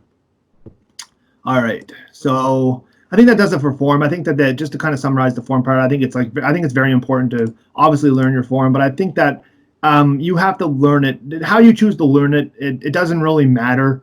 I think you just have to make sure that it's from somebody that either knows what they're doing or being able to like self-educate you and like learn yourself. Maybe you're a self-learner and you want to film yourself, and that's something you want to do. Maybe you want to show somebody by posting it online if you feel comfortable posting it on social media like YouTube or whatever. Or maybe even just send it to a friend and say, hey, listen, man, like, or maybe go up to someone in the gym and just show them your video and be like, I was just trying to work on my deadlift form, and I noticed you last week, you were pulling 5 plates off the form, and it looked like awesome. Like, what would you recommend for my form? Like, and then they're like, well, obviously they're going to say, well, I don't know until you deadlift, right? And it's like, well, here's a video of me deadlifting. Would you mind just checking it out? So I think being able to approach people that are a little bit, that know a little bit more than you, but actually having the video, I think it all depends on that. But you just definitely can't like neglect the importance of form. And I think coming from me personally, like I did that, like I was like that kind of person. I went in there and I was like, you know what, screw form. Like I don't want to learn. Because I wanted to get, I think the problem is, I do want to say this because I think it's important, even though we were summarizing, but I think people want to get from A to B as quick as possible. And they think that form is a roadblock, right? They're like, well, that's stopping me because I'm frustrated and I don't know how to learn this, so I'm just going to do it this way. This is the way that I do it. This is the way that I want to do it. And I think that they see that as something that's like in their way. And that's kind of like how I viewed it, was like, if I'm trying to worry about form, then I'm not able to deadlift what I want to deadlift. But like, as I realized that people were like, man, your form isn't that great, I had to like reevaluate, and that caused my weight to go down. So I think that people just get discouraged and they just want to get from point A to point B as quick as possible. And most times that means just adding weight. Like a lot of people are just like, how do I get from point A to point B? Well, I don't bench press 135, I bench press 225. You know what I mean? Like that's what they want to do, right? How can I get there? Well, I want to do it really sloppy. Right? I want to do those, going back to what you said, I want to do those barbell curls with my hips because I want to curl 95 pounds or I want to curl 100 pounds, right? So yeah, so I think that does it for the form part, I feel. But yeah, definitely don't neglect form. So in terms of so I think we already covered compound lifts. That's something else I kind of wanted to cover, was compound lifts. We both agree that they're important. And I think that they should definitely make up the foundations of your program. So another thing that I want to talk about, since we were on training splits, so in terms of like picking a program, so if you're going to follow a program, and let's say you're going to you want to follow a program, you want to follow a training split, like how would you, going back to your time thing, like how would you find a program? Like I think there's a lot of like programs out there that aren't big. Like if you were to go on bodybuilding.com and find a program, it might not be, you know what I mean? So how would you go about finding a program? Or what would be your advice for somebody who is looking to follow a program? I would definitely not look up like Ronnie Coleman's current program. I would go on Google and look up beginner training split, beginner 5-day split, beginner 4-day split, whatever. Don't do it. Those pro bodybuilders, those guys spend hours at the gym. You're not at their level yet, and a lot of them are not natural, and they take certain supplements to help with that. And I think that goes back to what you were saying with like the Arnold, like the Encyclopedia of Bodybuilding from Arnold. Like I don't know if you've ever read that book before, but like if you've ever seen like Arnold's training split, it's like I remember when I first seen that, I was like, I'm doing everything completely wrong. I read the book and I was like, he's training twice a day. He's going in the morning and then he's going in the evening and he's training legs and shoulders on the same day. I was like, oh my God, like I need to completely adjust my training and everything, right? And I was like, I need to follow this program. I want to look like Arnold. But it's like, at the end of the day, it's like, he didn't start on that. That was Arnold's program that he did in order to be the best version of himself that he could, given his situation, given what he was taking, given how he trained, giving his, like going back to what you said, given his availability, like everything that he had, he was just focusing on bodybuilding. Like that was his number one thing, and then that's what he did. Therefore, he took it 100% seriously, and obviously he was enhanced, so he did what he needed to do in order to get the results. But yeah, I think that going back to what you said, I think that's a valid point that you don't want to be following Ronnie Coleman's 6-week plan to 21-inch arms and expect that, you know what I mean? Like you almost need to follow something that's realistic based off your goals and based off like the equipment that you have in your time frame. I think that makes the most sense. So in terms of cardio, I just kind of want to go over that right quick. Someone that's new to the gym, would you, like a lot of people get confused about cardio, like whether or not they should probably do cardio if they're looking to lose weight. But I think a lot of people don't know whether to do it before or after the workout. Like what would you recommend in terms of cardio for someone who's new to the gym? What I always recommend is usually cardio at the end, because at the end of the day, what you're in the gym for is to build muscle. So you can do it in the beginning just to help get your mindset right and then to get you warmed up and make sure nothing is too cold. But do the majority of your cardio after your workout, after you made the gains, broken down your muscles and everything. Yeah, I totally agree. I think a lot of people might think that the warm up is their cardio, and like if they're doing 10 minutes on the treadmill, it's like, well, that's my cardio, right? But it's like that's just a warm up. Like whether or not, however you choose to warm up your body, that's just preparing you for the workout, right? So in terms of like the cardio, the main reason why you're going to the gym is to if you're losing weight, but your main goal is to build muscle, because that's the focus of this podcast, is to build muscle, how to like optimize that. So in terms of just being able to do that as a new lifter, it's like going back to what you said, you're there to the gym to build muscle. And the only way that you're going to build muscles is by lifting weights. So you need to prioritize your weight training session so that you're not taking away from it and you're not doing your cardio and exhausting yourself before you go and hit the weights. Like it's just like same thing with like weak points. Like if you're looking to bring up a weak body part, you're not going to take it at the end of leg day. You know what I mean? You're not going to be like, oh, I need to bring up my shoulders. So I'm going to do a massive leg day, and then I'm going to go in and trim, and then I'm going to finish off with shoulders. It's like that would not be, it just doesn't, you know what I mean? It's just working backwards. So you want to start off with whatever you're trying to focus on, like whatever your energy levels are. Like obviously when you get to the gym, you have the most optimal energy levels. Like that's when your energy levels are the highest. That's probably when the pre-workout's at its highest too. Like as soon as you get to the gym, your pre-workout kicked in, and that's kind of like everything is like, you're just raring to go, right? So in terms of that, like you want to use that energy to your advantage. And if you're going in and you're spending 35 minutes on the treadmill doing cardio, unless your goals are to become a sprinter, and you're only using weight training as a way to help increase your ability to run faster, then you would go in and you would do your cardio first. But in terms of being a bodybuilder, because like the point for this podcast is for bodybuilders, so it's like as a bodybuilder, you're like you said, your primary goal is building muscle. So go in and attack the weights first, and then hit your post-workout cardio, whatever you would normally do. But in terms of like cardio, like would you like, I think a lot of people are stuck in the situation of just how much cardio should you do, or how would you go about trying to figure out your cardio? Like if your goal is weight loss, yeah. Oh, okay. If your goal is weight loss, I would try to throw it in at a different time besides your training session. But if time doesn't allow, just tack it on at the end. But I would just start low. So start with like 10 minutes at the end, then work your way up to like 15 or 20 or 30. Don't just do your, 30 or hour long training session, then tack on an hour of cardio right after that, right in the beginning. That's true too. And I just overtrain.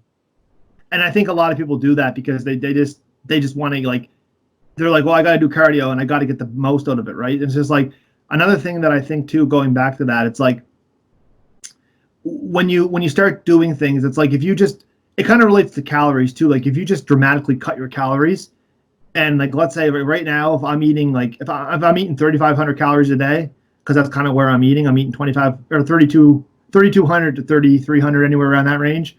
If I'm eating that per day, and then I decide tomorrow that I want to wake up and I want to start eating 1,500 calories per day, I want to lose a crap ton of weight. Like if I do that consistently for a couple months, but eventually my body's going to get used to that. And once I hit that weight, I'm going to have nowhere to go. I can't, if I decrease calories even further, then I'm basically going to be like, it's going to be very hard for me to get where I want to go. So I think from what I'm trying to say is from like a metabolism standpoint, you want to be able to like give your body just enough. And then once your body gets used to that, then you give it more. So it's like in terms of calories, it's like slowly decrease your calories, right? Until you start losing weight.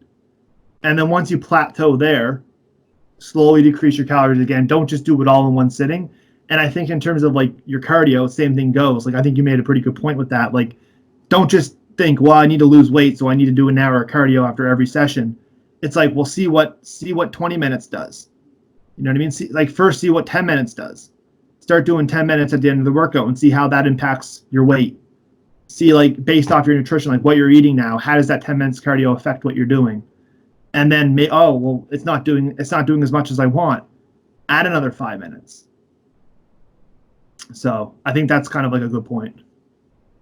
Yeah, one other way to put it is if your goal is weight loss, you want to lose weight doing as little work as possible. So if you could eat around 3,000 calories and still lose weight, why would you drop it down to 2,000? Yeah. If it's working, just keep it up. Once it stops working for more than just a day, because most people see the scale bump up. Yeah. And then they just go like, oh, it's not working. Drastically cut it down, your calories, or just drastically increase the amount of cardio you're doing. When all that is affected by, stress and sleep, what time you ate, and a lot of other factors. Yeah, and I think another thing too that people get caught up on is just like what happens is like when you start losing weight, it's like when you're building muscle and losing weight. So for people that are new to the gym, that are losing weight and building muscle at the same time, I've seen people that you could look better at you might think that you have to drop all this weight. Like you might be like 220 pounds, you know what I mean? And you've never worked out a day in your life. And you're just 220 pounds. And you start going to the gym and you start getting your stuff in order. You're working with a coach. And you do everything right right off the bat. Like you do everything the best that you can. You hire a coach. You start working with him.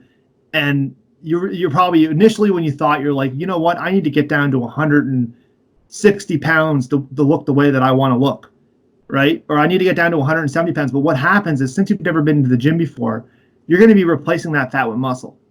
So the scale might not actually move, you might actually get down to 200 pounds and look way better than you thought you would at 200 pounds ever, because what's happening is you're building that muscle. So I think the scale isn't really necessarily, as someone who's new to the gym, if you're just doing cardio and if you're trying to lose weight based off cardio and your diet, then the scale is very important, because you're not really building as much muscle.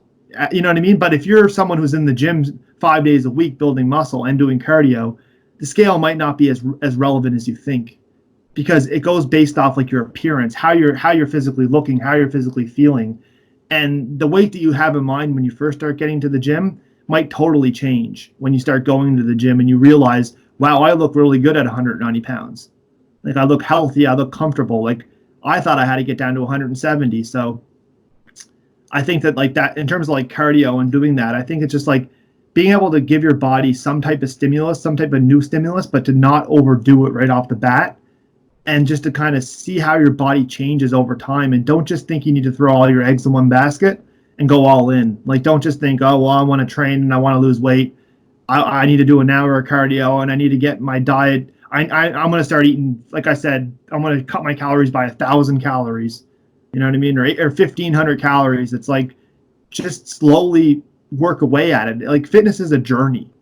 Like, you should look at it as something that you're not just trying to get the most you can out of your training in 1 year. You're trying to get the most out of your training in a lifetime. You know what I mean? Like, you don't just got a year to get where you want to go. You've got to however long your goal is. Like, if you want to lose the weight, don't think you need to lose it all in the first year.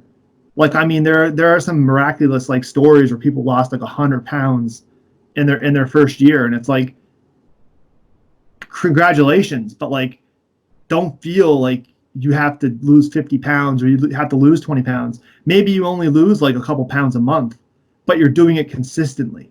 You know what I mean? Because like, there's people that like might lose 50 pounds in like a year, and then they're like, oh, well, I lost 50 pounds, and then they give up on everything and they put the 50 pounds back on. You know what I mean? It's just like, well, the person who's losing 1 pound a month is way better.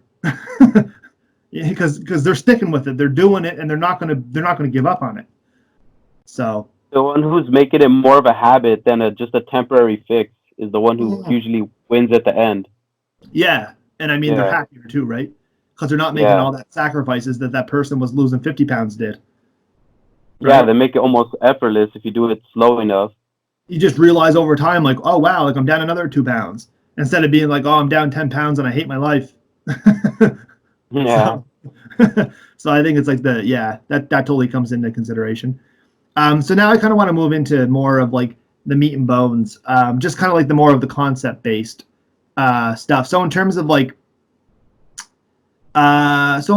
training volume, training frequency, and training intensity, I think that's like very important, especially for someone who's new to the gym, just to have an idea of those concepts, because I didn't really learn about them until I started following some YouTube channels that were more science-based, and I started getting into the literature, and then I started realizing, like, I think it's very valuable for someone who's new to the gym, because you might not want to apply this to your training right away, but I think it's great as you transition from a new lifter to an intermediate lifter, and you need to start taking into consideration volume and frequency and intensity, like. Because like we can all agree, when you first start going to the gym, you're going to change no matter what.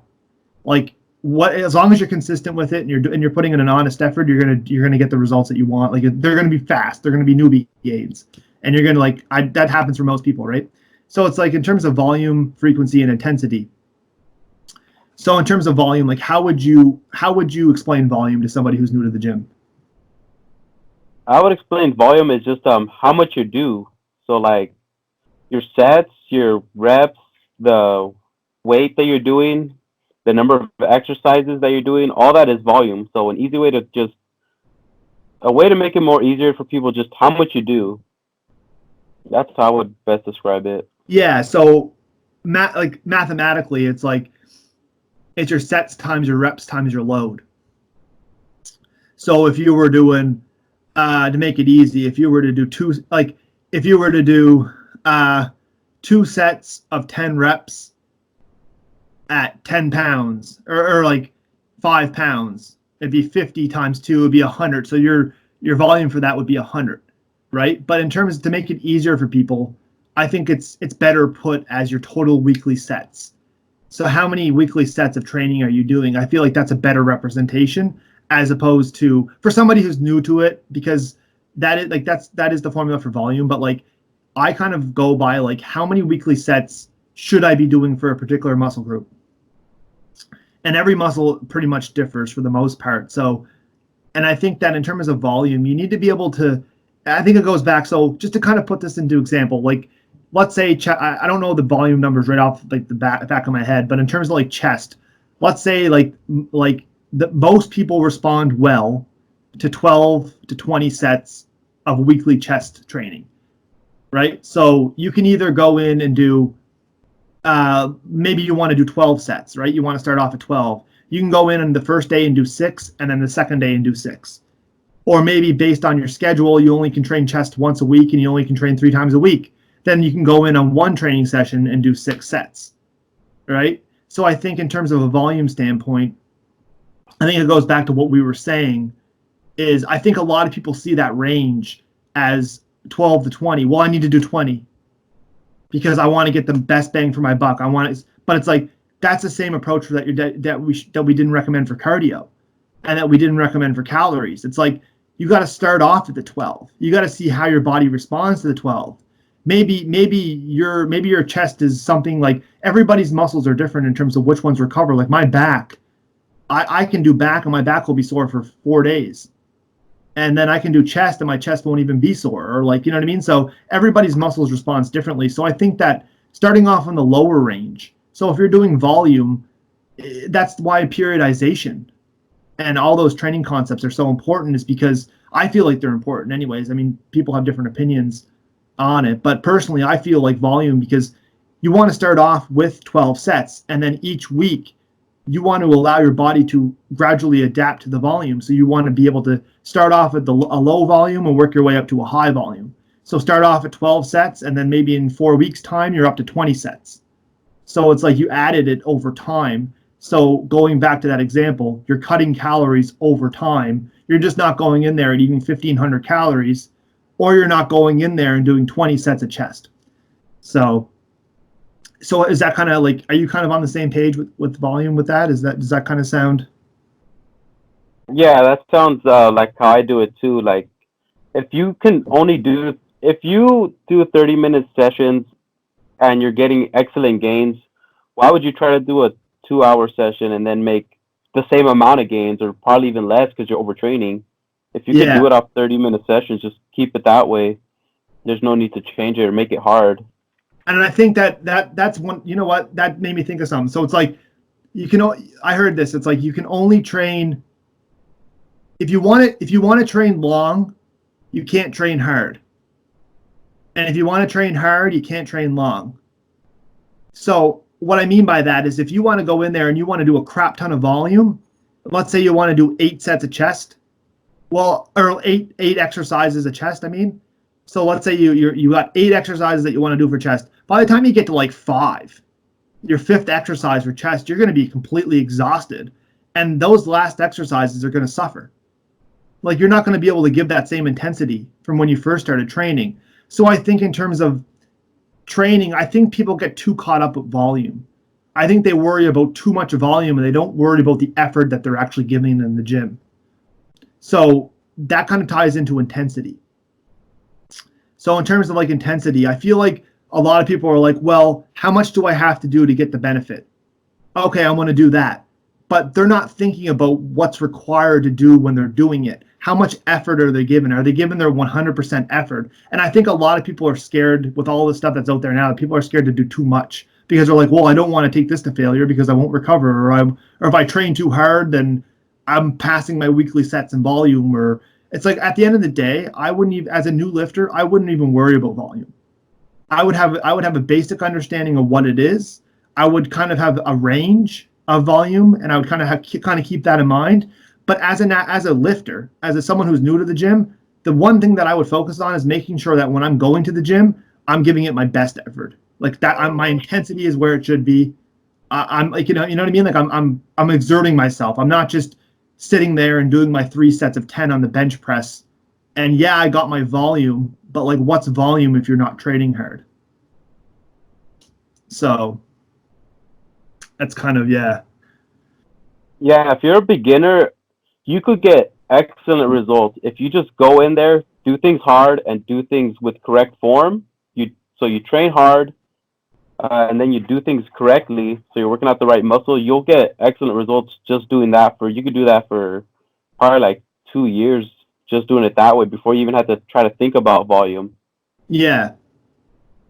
Yeah, and I think like going back to like kind of what I said was like I think you should have an understanding of it, but I think like intensity. So just to kind of like give a definition of intensity, it's like how would you describe intensity to someone who's new to the gym? Like, because I feel like a lot of people go into the gym, they're like, okay, yeah, I think I know what intensity is, or like, but like, am I even applying the concept correctly? Like, so how would you describe intensity to someone? Like, if I was new to the gym right now and I just walked up and I was like, hey man, like, can you explain intensity to me? Like, how would you do that? The way I like to describe it is how much reps you have left. So like, let's say Okay. you do 100 pounds and you do it 10 times, but you think you could have done like two more.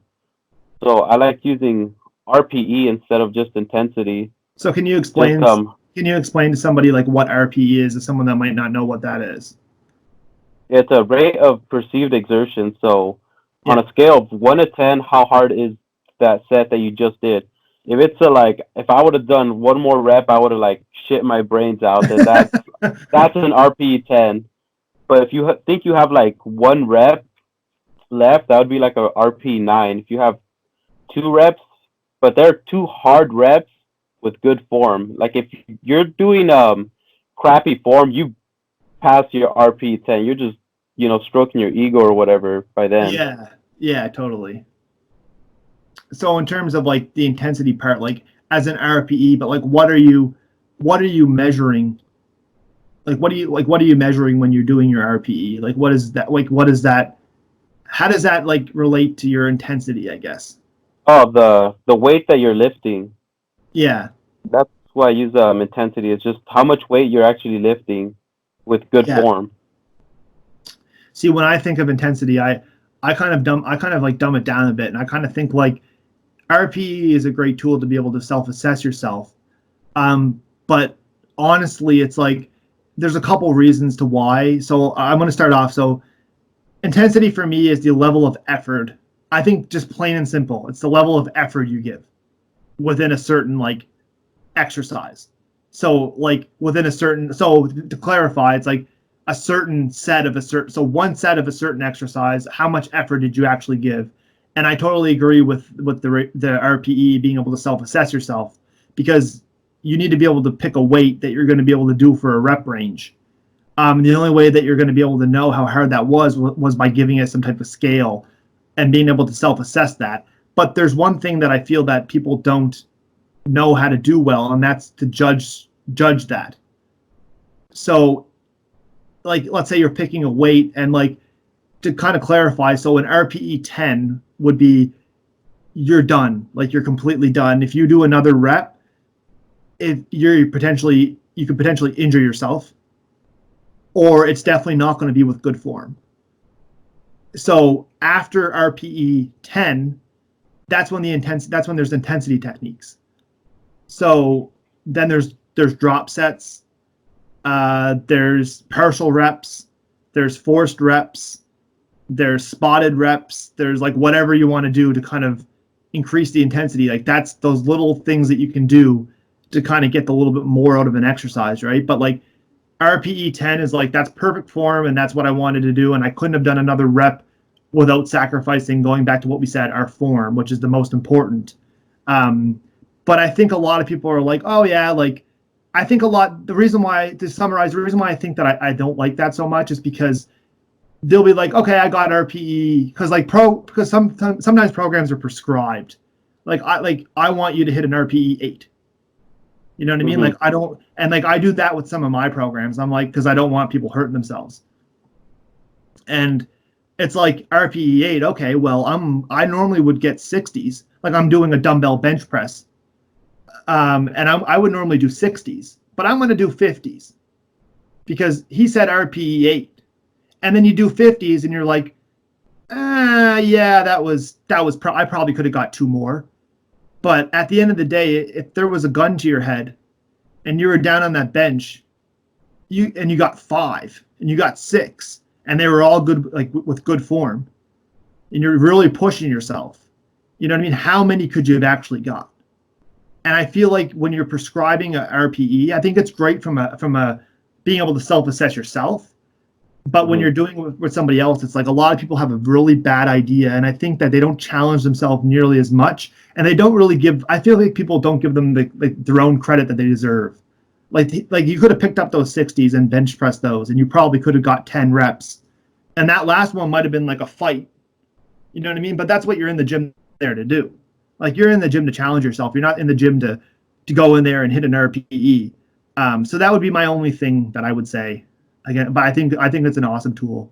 But I think like with anything, there's advantages and disadvantages. So would you, if you were recommending somebody to use an RPE, we'll kind of get more into it at the end with the tracking part. But actually, let's get into it now because I feel like it's relevant. So, how important do you feel like tracking your workouts are as a new lifter? I think it's really important just because you're gonna see if your workouts are working. Like if you're doing bench press and you're doing 225, and then a year from now you're still at the 225 for the same reps, and you're not really tracking it. Or let's say you're doing squats in your program, you do that for 3 months. Then after that, you switch it to deadlift. Then when you go back to squats, you'll probably forget like, oh, was I doing 2 plates or 3 plates on squat? So it's really Yeah, good to have that data just to look back. and would you recommend that somebody track their RPE with it too? So like they have an idea of, you know what I mean, like how, because like you could go in there and be like, oh, 60s, yeah, but I can't remember if like that last rep was like, you know what I mean, like how challenged. So like, would you recommend somebody to track that as well, or like how would you approach that for like a new lifter? I wouldn't really track my RPE. I would just go at what you ended at and then try it and then reassess your RPE. But Yeah, the next time or if you whatever, right? Yeah, and if you do feel like your RPE it might be low, something you should be doing is walking it closer. So it should start at like RP7, but then it should walk your way just like with everything closer to 10. So Okay. RP7 and 8, just so you know you are actually pushing yourself and not just Yeah, that fucking makes sense. around. And how would you recommend like if somebody so in terms of like so we're gonna track our workouts. So like how would you recommend somebody to track their workouts? Like if you're following your own workout or maybe you're following like somebody else's workout, like how would you track that? Like in terms of like the Uh, method the method that you use. Like do you do it on like a computer or would you do it like you know what I mean? the way I usually do it, there's an app called Strong that I download, and it's just a free app, and you just write your workouts there. So it has like a list to pick from, or you could create your custom ones. But you Yeah. just do right there, then write the reps you did, then the sets you did, and the weight you did, and you could have the order too, because the order that you do an exercise also affects how much you can lift. You Yeah. know, doing 2 plates in the beginning of bench, and then doing that same 2 plates at the end of your workout are going to look completely different, and you're going to be a lot. You're going to do a lot less reps too, if you are actually, putting in the effort. Yeah.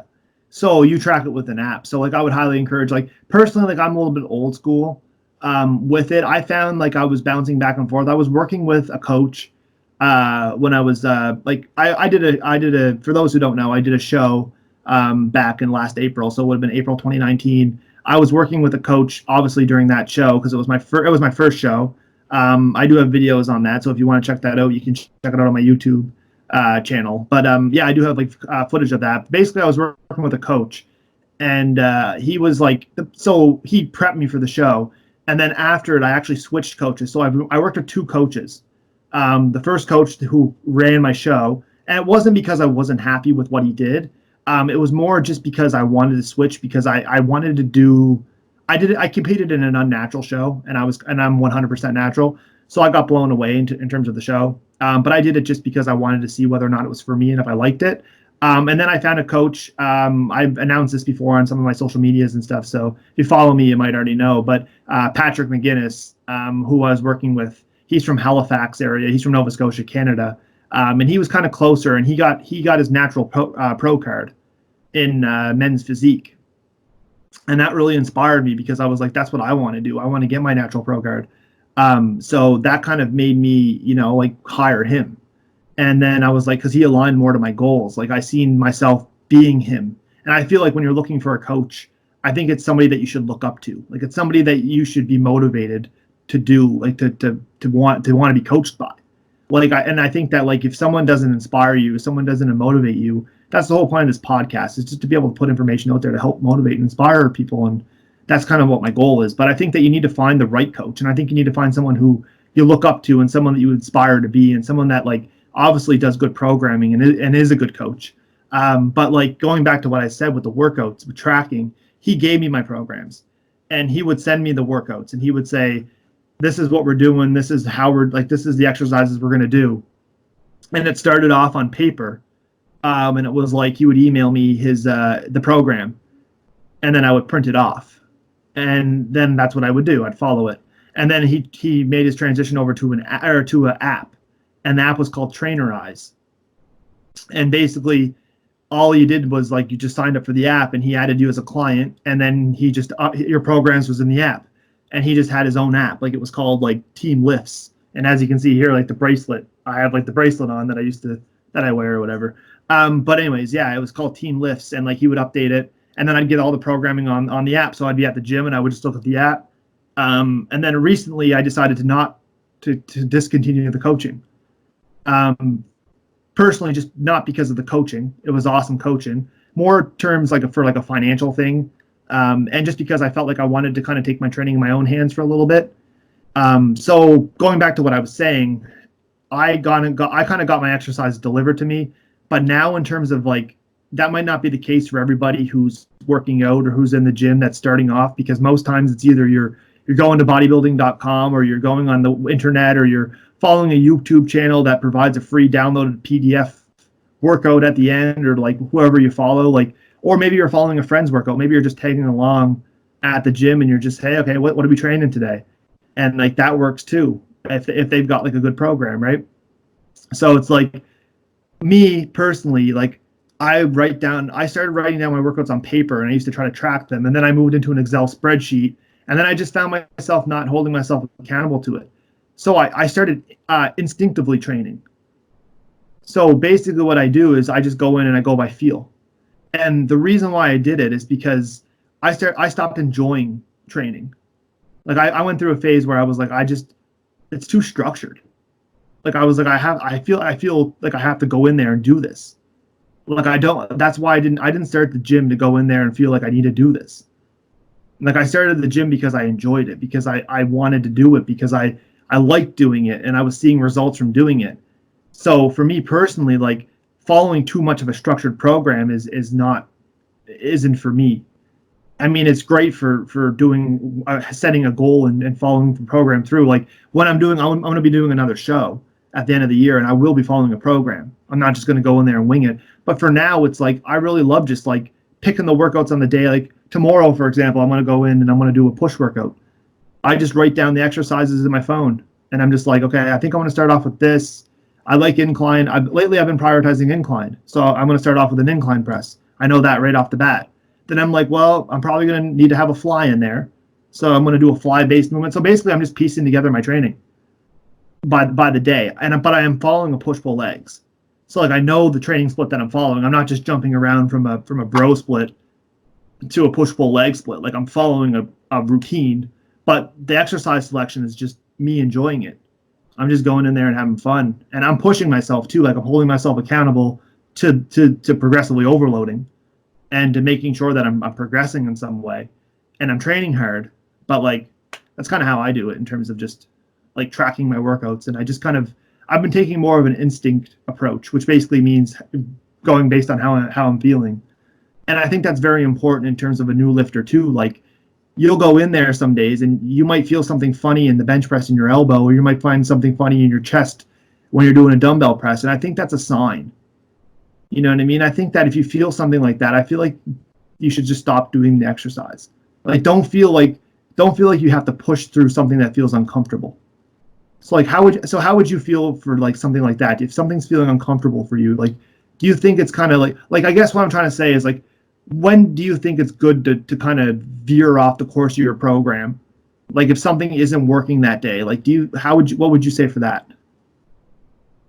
Yeah, so definitely if something's feeling uncomfortable, if you're feeling some pain, I would definitely stop your workout and switch to something that you don't feel the pain. So that's why it's good knowing different variations of the same workout. Like you Yeah. could do incline barbell, but if that doesn't work, you could do incline dumbbell or just do flies or some other variation of the same movement. So you could still work out the same intended muscle. Yeah.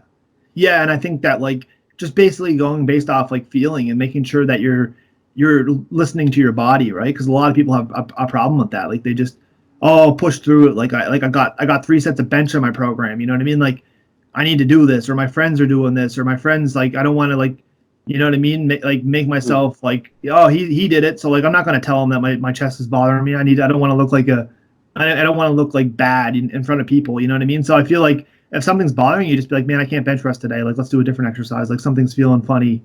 I don't like what I'm feeling in my chest. Like, and like that happens too. Like, just because your form's good, like, there's days where you just go in there, you didn't take your fish oil that day. You know what I mean? And your joints are just acting up, or you're not like something just happens, and you're just off. And it's just being able to like.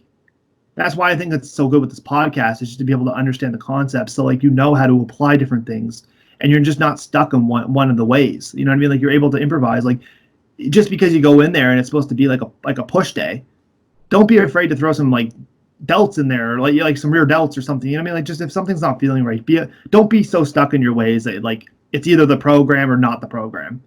You know what I Yeah, mean? it has to be flexible enough. Yeah. Yeah, and I feel like I get myself into that with the gym as well too. It's like I go in there and there's days where I'm like, I don't feel like following this program. Like I feel like doing this. And most of the times when I feel like doing something, it feels way better than if I don't feel like doing something. So it's like today, for example, I would probably do squats normally on leg day, right? Like I would go in there and I would do some type of like front squat or back squat. But today I was like, you know what? I want to start off with hack squats. You know what I mean? And it's just like it's not a heavy compound lift. Like it's not something where I'm using a barbell and I'm like really taxing my CNS, like my central nervous system. But I mean, I just wanted to start off with hack squats. And I think a lot of people get hooked on it that like that throws them completely off. It's like they go into the gym and they look and all the machines are taken and they're like, oh my God, like there's no rack for squats. What the hell am I going to do? You know what I mean? Like, I don't know I have to wait 25 minutes or I have to wait 15 minutes. And it's like, you just don't, I wouldn't worry about that. I would kind of just try to find substitutes. Right. And yeah, so that's just kind of how I'd feel about that. Um, but yeah, in terms of just switching off the program, like I feel like don't be afraid to experiment, right? And I think that's important. Yeah, as long as you're following the main principles, just progressive overload, then volume, those two things would like help out the most. As long as you're getting strong over time and you are adding, you're doing more over time. That's the main thing for building muscle, just progressive overload. Yeah. Okay, so to kind of wrap this topic up, so in terms of like we covered intensity, we've covered volume, so now we'll move on to frequency, which might be the most important. Well, I mean they're all important, but in terms of a natural lifter, I mean in terms of being able to like build muscle over time. So how would you describe frequency to someone? Like I said, going back to what we were saying with being new, how would you describe someone frequency? Just about how much times do you do that exercise a week? Because the thing about frequency is you have to be able to recover the next time you do it. Because when you work out, your muscles actually get micro tears, and so first you get the stimulus, then you have to recover before you hit it again. You can't just be, 50% recovered and then hit your exercise again. So that's why frequency is really important to plan and program where it belongs in your training program. Yeah. Yeah. Frequency is something that I just started like, it was the last thing that I learned about. Like I learned about volume, and then I learned about intensity, and frequency was something that I was like, oh, well, that makes sense. So like how many times are you going to hit? So it's like frequency for me, it's like how many times you plan to train a certain muscle group per week. So in terms of like your push-pull legs, like it's based off your training split and how you organize your training. So it's like if you're going to train push-pull legs, you're going to be training each 3 times per week. So I think frequency is very important from like a muscle building perspective. So in terms of like protein synthesis, it's like going back to what we said to kind of get a little scientific or whatever, but it's like you want to be able to take advantage of that anabolic window when you're the most anabolic. And in order to be able to do that, you need to train at a frequency that's going to allow you to properly recover without having any gaps, like any time gaps in between your chest. So it's like if you're taking 4 days in between your chest training, you probably recover, then that extra day isn't really the most optimal approach in terms of, and that all goes back to your time commitment. Like that might just be because you don't have the time. But like if you have the time and there's like you have time to train and you're able to fit it in, then in terms of frequency, it's like you want to be able to prioritize it. And it also makes your sessions more manageable too, right? Like you don't have to go in there and get all your training done in one day. You can spread it out over the week. So maybe you want to go in there and only do 3 sets of chest on one day, and because you don't have time, like maybe you're rushed that day and you're like, oh, I'm doing a push workout, but I don't really have time to do all the exercises. Then the next push workout you can make up for it. You know what I mean? And then you can go in there and do a little bit more sets, but as long as like you're still hitting the frequency, but you're spreading out your volume. So Yeah, like going back to that, like let's say your volume is 20 sets of chest a week is what you need to hit. Spreading it out also makes the quality of the exercise a lot better. Because if you're doing all those yes, 20 sets in one hit, at the end of the day, like the end of your workouts, they're just once you get to like set 20, the quality is gonna be so shit poor, and the weight they're gonna be lifting is just you're just there yeah, just to be there really. Then if you yeah, and spread it out, you're just you finishing put the more workout to finish effort. the workout, right? Like you're just like, Yeah, yeah, definitely, yeah. it's Uh, better to be fresh when you're doing them. So that's why it's better to have them more spread out than just to go there and basically stroke your ego or whatever. Yeah, and I think a lot of people get caught up with that too, right? Like a lot of people think that they need to do every exercise on every single day in order to get the best benefit. And it's like you can actually train a lot less than you think. You know what I mean? Yeah, if And it's just and, junk and volume, still get yeah. the benefit. So I think that a lot of people just they think they like I said they need to go in there and they need to completely demolish their chest in order to get a benefit. But it's like no, you can spread that out over the week, and you can get even a better benefit because you're not subjecting yourself to protein breakdown as much as you are protein synthesis. So it's like by spreading it out, you're optimizing your protein synthesis, which is your ability to actually build quality muscle versus actually breaking it down. And if you're overtraining and you're training too much in one training session, then your cortisol levels are going to be could be potentially out of whack, leading to your body to be able to not be in protein synthesis during your whole workout, which could lead to actually like working out and breaking down muscle. So if you're in there 2 hours a day and you're training chest, for the first hour you might be building muscle, and the last hour you might be breaking down muscle. So, and the net result isn't what you're looking for. You need to be able to get that training session in as effectively as possible, managing your time, managing your volume, making sure that you're progressively overloading, well, making sure that you're obviously eating right and you've got everything else in check. But yeah, I think that that's kind of like the goal in terms of frequency is just the best that you can spread out your training while hitting everything, like you said, 2 to 3 times a week, three at the max if it's a weak point. Or if it's a really stubborn thing, like some body parts like calves, you know what I mean? Like you can go in there and pretty much hit calves almost every single day, if you want. Like I wouldn't, if that's something you really want to bring up, then give it a try. But obviously, with something like back and chest, like or legs, you can't go in there and hit legs every single day.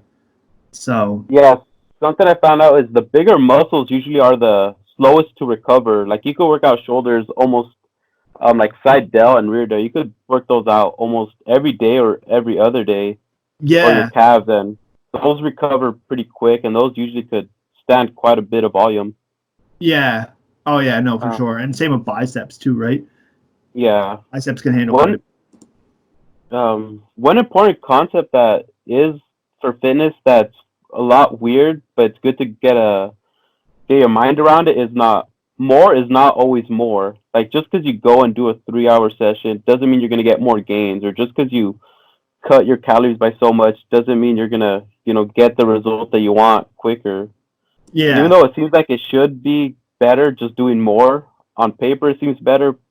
When you actually practice it, it just slows you down more than anything.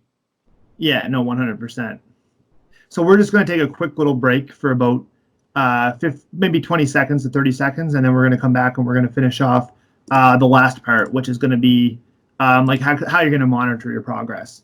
And like how, if you're not, because not everyone can work with a coach. So, and I feel like it's a valuable tool as you become experienced into lifting. So I think we really covered the basics of being able to how you would approach your training at the start. I think we covered all that. We've kind of dealt into some important concepts in terms of training that honestly I wish I knew more about when I first started.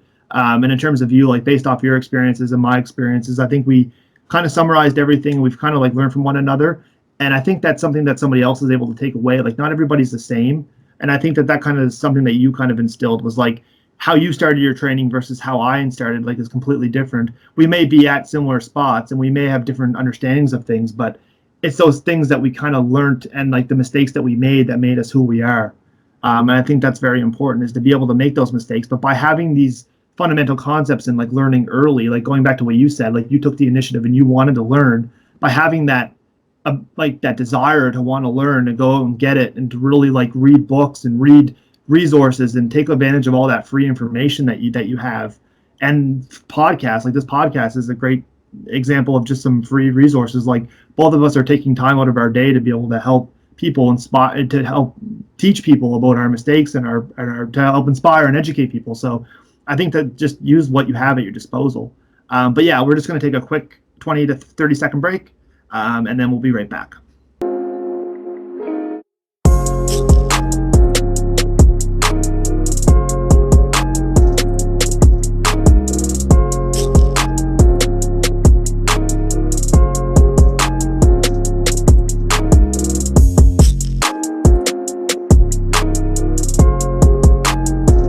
All right, so we're back. So as we were discussing before, like we just pretty much covered everything that I feel is important as a lifter who's beginning in the gym, and these are a lot of concepts. Obviously, you can't cover everything in one podcast or one day, but yeah, I think that we've covered a lot of the basics.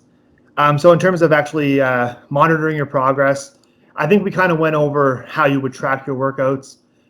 You would just kind of do whatever kind of works. Like I do instinctively training. I followed programs. I've done coaching. You kind of just you've followed programs probably too, and you've probably done different ways of tracking, whether or not, like you said, with the app that you use. You've probably used paper and pens and stuff, like I'm pretty sure everyone has in the past.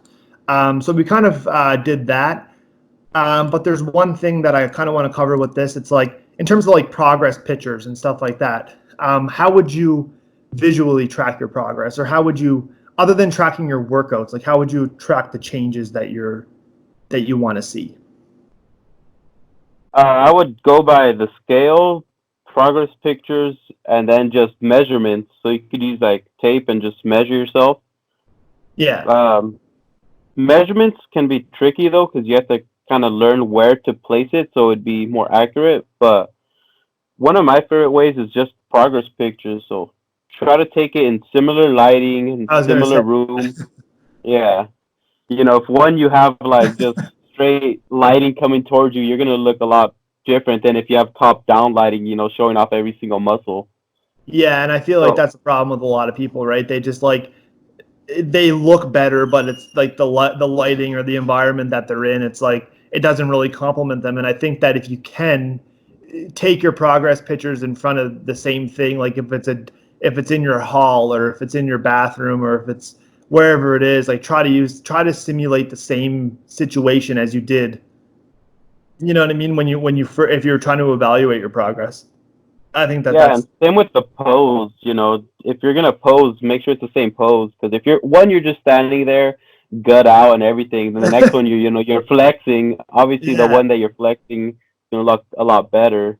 Yeah, it's gonna look. Yeah, definitely. And I think that's another thing that like we should quickly touch on is just the posing. So, obviously there's a lot to it, but would you recommend for somebody who's new to the gym to kind of get involved with posing a little bit? Like, because I think that just because working with clients, I don't know how you deal with clients in terms of like evaluating their progress, but like I kind of do. Obviously do progress pictures. I'm pretty sure every coach would. or any good coach would probably do, or anyone that does it probably would require like progress pictures. But I mean, like in terms of that, like would you? Because I get a lot of people just like standing there, right? And it's just like it's cool just to stand there with your, and it's like I got one lifestyle client, and it's just like she's obviously not interested in posing, right? So it's like she's doing it for general health. So I'm not going to get her to pose. Like I'm not going to get her to hit a front double bicep. With You the know what I mean? vacuum and everything, yeah. Yeah, it's just like that's not of her interest, right? Her interest is just to feel better and to look better. So her pictures are going to be a lot different from somebody who is doing bodybuilding, and then someone who's doing bodybuilding that just likes it. Their pictures might be different from somebody who wants to do competitive bodybuilding, right? So it's like in terms of pictures, like would you recommend somebody to kind of like we're just talking from a general bodybuilding perspective, someone who's training for bodybuilding that's interested in it, that's following a bodybuilding split, would you recommend that they kind of learn the poses? Yeah, I would learn some of the basics, but what I would recommend is, yeah, take your front, your side, your back shot, just regular relax, just so you could get like a baseline. But then along with that, you could add your fun poses or whatever, just so you Yeah. could actually showcase your muscle and you could see the actual improvement. A lot of times you can't see your bicep improvement just standing straight at the camera. Yeah, totally. Unless you just got like nice juicy biceps just from like genetics, right? Like you don't Yeah, even train your like. There's people that don't even train their biceps; they just do it on back day. You know what I mean? They're just pulling things, and it's like they've just got these like gifted, like Phil Heath is a good example of that. Like if he didn't do what he did, and he was just cannonballs. yeah, like if he didn't do any type of like steroids or whatever, like whatever he does, any type of like thing. Like he just trained like you and me. He was a natural. Like he was a natural. I'm pretty sure he would still have nice biceps. You know what I mean? Because they just develop nice for him, right? So it's like Yeah. If you've seen him in his high school pictures, he has some where he's just playing basketball, and his shoulders and biceps still look like cannons. I And I don't know know. if I have no idea if he was natural then, but I'm pretty sure he was. If he wasn't, he probably just started out, being a natural. But he had great genetics. Oh, he is awesome. And then like just in terms of his muscle bellies, right? Like, and like that's the big thing in terms of genetics is like your insertion, right? Because you can't. That's another thing we should add too. It's like you can't. A lot of people think you can change your genetics, and it's like well, obviously, I don't think a lot of people think you can change your genetics. But I think where a lot of people get it wrong is they think that like they can change the insertion. It's like you can't. Like your muscle bellies are what they are. It's like your biceps can only be a certain length. Like if you don't have long bicep muscles and like they insert in a weird spot, or like my calves, for example, like I like my calves got a weird insertion. Like they I got more side calf than I do back calf. And it's like I don't think that's like I don't know for sure, but I don't think that's because of the way I'm training. I just think that's the way that my muscle belly is for my Y- calf, right? So I think that that's a big thing in terms of like going back to what you said. Like you're not going to be able to see your bicep if you don't show it off. And I think that it does a couple things. Like it allows you to really assess your progress. So if you do it in the same lighting and you're doing the posing, it really allows you to be able to contract those muscles. And like, because I, like a good example of that was like, I didn't know how to flex my back, right? Like just generally just how to like do a back double bicep. And now it's my strongest pose. Like by far, my back double bicep is my best pose. And before I couldn't even contract my back. I had all the same muscles I did in my back, like pretty well developed, right? Like in terms of just my back, but I just didn't know how to flex them. So it's like you might actually have development there that you don't think that you actually have until you learn how to pose it, until you learn how to show it off, right? So I think from a posing standpoint, so going back to what you said, like so you would recommend somebody to kind of learn the basic poses, right? Is that what you would say? Yeah, I would recommend them do it just so they could. It also teaches them to be aware of how to, like, yeah, like how you were saying, just flex the muscle and feel it.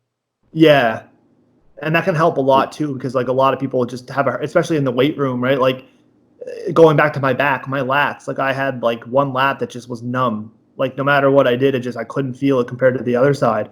And I think that when I did, I wouldn't have discovered that if it wasn't because of posing. And then like I was like my posing, I was like, wow, one lat sticking out and the other one isn't. But I'm my arms are in the same position. I'm doing the front lat spread, and it's just not sticking out. And then I was like, well, what am I doing in the weight room? Like, am I doing unilateral exercises? Like, am I doing things that like am I just doing like all strict exercises? Like, so then I thought to myself, like, I'm going to start doing some unilateral pull-ins and stuff, like just some back work that's like single arm stuff, right? And I started doing some like low cable rows and some low pull-ins, like single armed. And like I initially found like that side I just couldn't connect with. And like over time, that was found through posing. So I think that kind of that relates back to what we were saying, right? So I think over time, it's like I originally like I noticed that in my posing, that translated into my training. Therefore, that impacted my training. And then when I was doing those exercises, I made it I made it a thing to actually, like, I prioritized it. So like I'd start with that side, and I would do that side first, and I would make sure, and then eventually I just kept doing it, and I just developed that mind muscle connection. And then going back to my pictures, one day I was sending pictures to my coach, and it was night and day. It was like 3 weeks it took, or maybe like a month, maybe a month at the most. One lat just wasn't, like, I'd send pictures the first time. Okay, yeah, your lat's not really sticking out the way that it should. And then I changed my training, and then boom, 3 weeks later, full lat spread. You know what I mean? And he's like, "Whoa, what the hell did you do? Like, you look like a totally different, like, you look wider, you look more symmetrical, you look like bigger, better." Like, it's just like I didn't even do anything. I was doing the same thing. The only thing I did was just incorporated exercises that actually helped improve that, right? And it made a big difference. So I think posing is like extremely important for people. Just not necessarily if you're looking to compete in bodybuilding, but just for people that are looking to just understand how to present yourself. And like if you're going to the gym and you want to take pictures, like you want to look the best you can. And if you want to show that off, like if you're going to show off all your hard work in the gym, you might as well make the most of it by like not looking awkward when you're hitting a side chest. So Yeah. you know what I mean? And not saying you have to be perfect with it, but just like learn to like kind of like embrace it and just be like, okay, well, what, like which feels best for me, you know what I mean? So I think that's big. So there's kind of two more concepts that I want to go over, and then I think that will kind of do it. So the next one is how often. So now that you've got a training split, so I think we're kind of running it from 0 to a year experience, right? So it's like that's what I would classify as a new lifter. Somebody with like, you could be a new lifter a year and a half. It all depends on how you classify it. Some people don't classify intermediate until you get to your second year of lifting. Or But 5, it's yeah. or like even 5, like up to 5 years, right? So it's like it all depends. But I think like 0 to 1 year is perfect, because after 1 year you kind of got the idea, and you're making it a consistent part of your life. Like you've prioritized something for a year. You know what I mean? Like you're not going to look back now. It's those 3 months, those 4 months, those 5 months where you're just like, you need to get over the hump. You know what I mean? You need to make, that's when it's the hardest. But like the year, it's like you did it for a year. You just got to keep doing what you're doing, right? So in terms of like that, are you going to keep doing what you're doing? So like, let's say you're following a training split. Like, when do you think it's good to change your training routine or to change your training split? I would change it every 1 to 2 months, just so your body could, just so you could hit weak points, and then just so you could hit the same muscle with different angles. Just like how you said earlier, sometimes you do back squats, sometimes you do front squats. Those are Yeah, both a squat, but they hit totally different muscles in the different amounts. yeah, yeah, no, totally.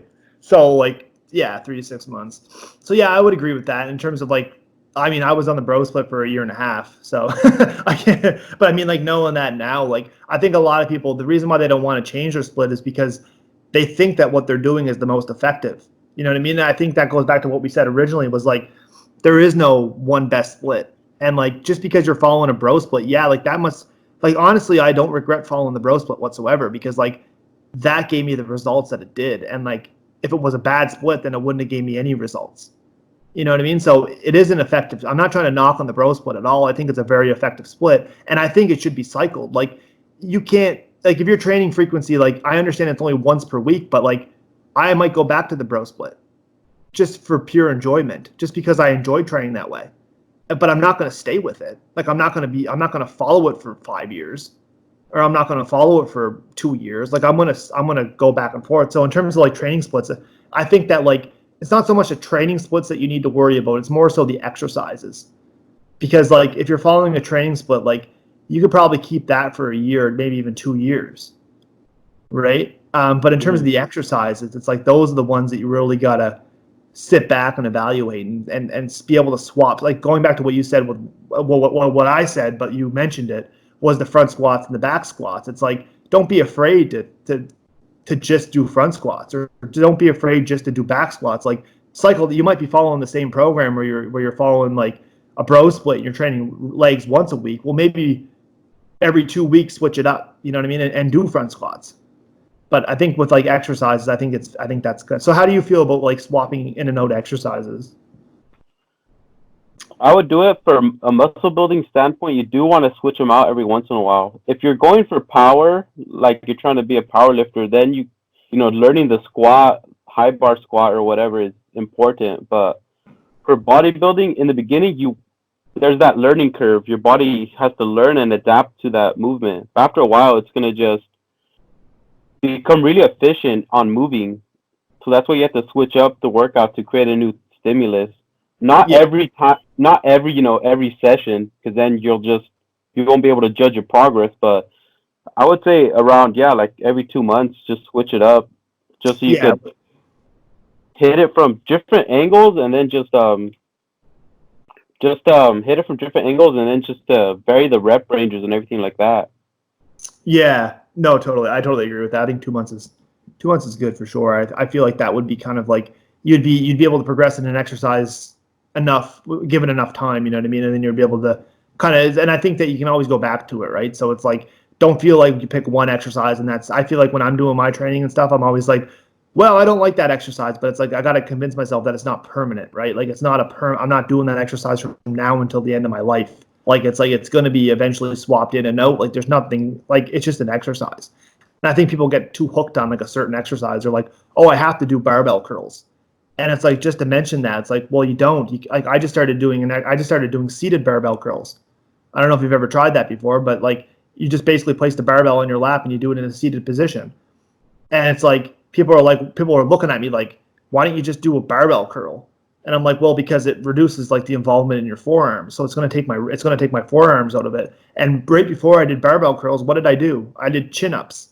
What happens during chin ups? My forearms and my wrists get like super taxed. Like I feel like I got this nasty pump in my forearms from just doing chin ups and my biceps. But like pulling up my weight, I do weighted pull ups. So I do like maybe add 10 to 15 pounds to a pull up plus my body weight. So it's like my forearms and like my biceps, like that's a really great exercise to start with, because like chin ups are awesome for biceps, and like I also get pretty good forearms. So when I go into the barbell curl, I want my biceps to fatigue before my wrists do, right? Because that's the idea. It's like you want your biceps to be able, you don't want your wrists to limit your ability to lift the weight, or your forearms, right? So it's like by doing it in a seated position, I'm able to ensure that like my biceps are getting all that work and that my wrists aren't limiting it. So like seated position is great for that. So it just depends on the sequencing of your exercises, right? So yeah, that or do your waiter curls that you showed, with your wrist bent this way. See that, did you? Lift it that way. Yeah. Yeah, that's a cool one. I tried that one I probably did that for like maybe 2 weeks or something, I think. I liked it. Like it was, a lot of people don't really, I don't know. I don't think it vibes well with a lot of people, but yeah, it's different. Like I think in the video, what I said was I wouldn't replace it with like a barbell curl or something. Yeah, more like a finisher, I think. Yeah, than a main lift. I would use that one more as a finisher when I use them. Have you ever tried the exercise? Yeah, I do the waiter curls sometimes, but I don't do it with a dumbbell. I do it with a plate, the ones with the holes, and I just put my hand in the hole and grip it that way. That's I cool. feel it a lot better that way for me cool. personally, though. Yeah, I never thought of that. That's cool. But yeah, like I think that kind of like, I think in terms of just like switching up your exercises, like don't be afraid to like, especially those like isolation exercises, right? Like I would consider the waiter curl like definitely not a staple. So it's like, it's just kind of that extra thing that you do at the end of your, like you said, the finisher that you would do at the end of the workout instead of doing like, and it prioritizes more of your biceps, like your long head, right? Like your peak. So because your arms are so narrow. So like normally when you do a bicep curl, if you take a narrow grip, you're going to be working the long head. If you take a wider grip, you're going to be more working like the shorter head, right? So you could do the same thing with a barbell, with a close grip. So a close grip barbell curl is basically a waiter curl. But you're just by taking a waiter curl, you're just getting the wrists out of it. So like you're still close grip, so you're still working the long head, but that wrist being up takes the forearms out of it, so you're getting complete. So, but yeah, I think like exercise like sequencing too, I think that's important, and like being able to understand which exercises you need to swap out. Like, should I swap this? Like, almost like you can't compare apples to oranges. Like you can't compare you can't compare like a back squat to a leg extension. You know what I mean? So it's like I'm not gonna take back squats out of my training program and put them in and put leg extensions in there instead. They just don't compare. You know what I mean? So if you're gonna do something like that, you need to be able to like know which exercises to swap in and out. And like maybe I'm gonna take back squats out and put like a Bulgarian split squat in. Like that would be kind of similar. Or I'm going to put in like a hack squat or like something like some type of squatting movement versus like a knee extension based exercise, right? So Yeah, it's good to just swap out compounds with other compounds, just because yeah, squat, it does work out your quads just like a leg extension, but it also works out your glutes, your hamstring, and then a lot other little stabilizer and supporter muscles yeah, that you just can't get from leg your extensions. abductors and you know what I mean, all like the inside of your leg, depending on how like wide you squat and like all that. But yeah, no, I totally agree. But yeah. So in terms of the last topic that we can go over, I think that after you've been, just to kind of summarize, so after you've been training for a little bit, you've kind of got a little bit of experience. So you're still on that new lifter stage, or maybe get approaching that year. You're going to start to notice weak points in your physique, right? So you're going to start to notice things that like, oh, maybe this is genetics, or maybe this is just the way that I'm training. So just to kind of quickly go over this one, how would you approach weak points? If something was a weak point for you, how would you do that with your training? So, like, let's say calves is a weak point. Instead of throwing them in at the end where you sometimes forget about them or you don't have enough energy for them, you throw them in the beginning. So, whatever your weak point is, it could be your calves, your shoulders, your chest, whatever it is, prioritize that in your training split. So, start with that. And if it's something that you have trouble connecting with, like your chest, it's good to do some movements just to help you do that, like flies or something that really isolates the muscle you're trying to grow. Like a So pre-exhaust exercise. Yeah, to pre-exhaust it. Yeah, yeah. I think that. So in terms of prioritizing it, like, what do you mean by prioritizing it? Just to clarify for the people that might not know what you mean. So if like let's say you're doing a push day and then your chest is a weak point, you're not going to start your push day with shoulder press, then tricep press down, and then at the end go to flat bench press, because you're going to be full of energy in the beginning, and then your energy is going to slowly drop, and you're not going to be able to put as much of an effort and lift as much weight as if you put that in the beginning of your routine. Yeah. So you're saying prioritize it by putting it in the front of your routine and focus on it first. And I think that goes back to what we were saying. I think that's why it ties into the progress pictures, because like you're going to be able to notice your weak points and you're going to be able to see things that aren't developing. And if you were just taking straight on pictures, like you said with your biceps, you're not going to notice your biceps as much as you would in a front double bicep, because that's the point of the pose, right? So it's like you can notice like maybe that might be a weak point. But if you're not doing the posing and you're not taking progress pictures and you're just self-assessing how you look in the mirror, then you really might not have an idea of actually how those muscles are developing, right?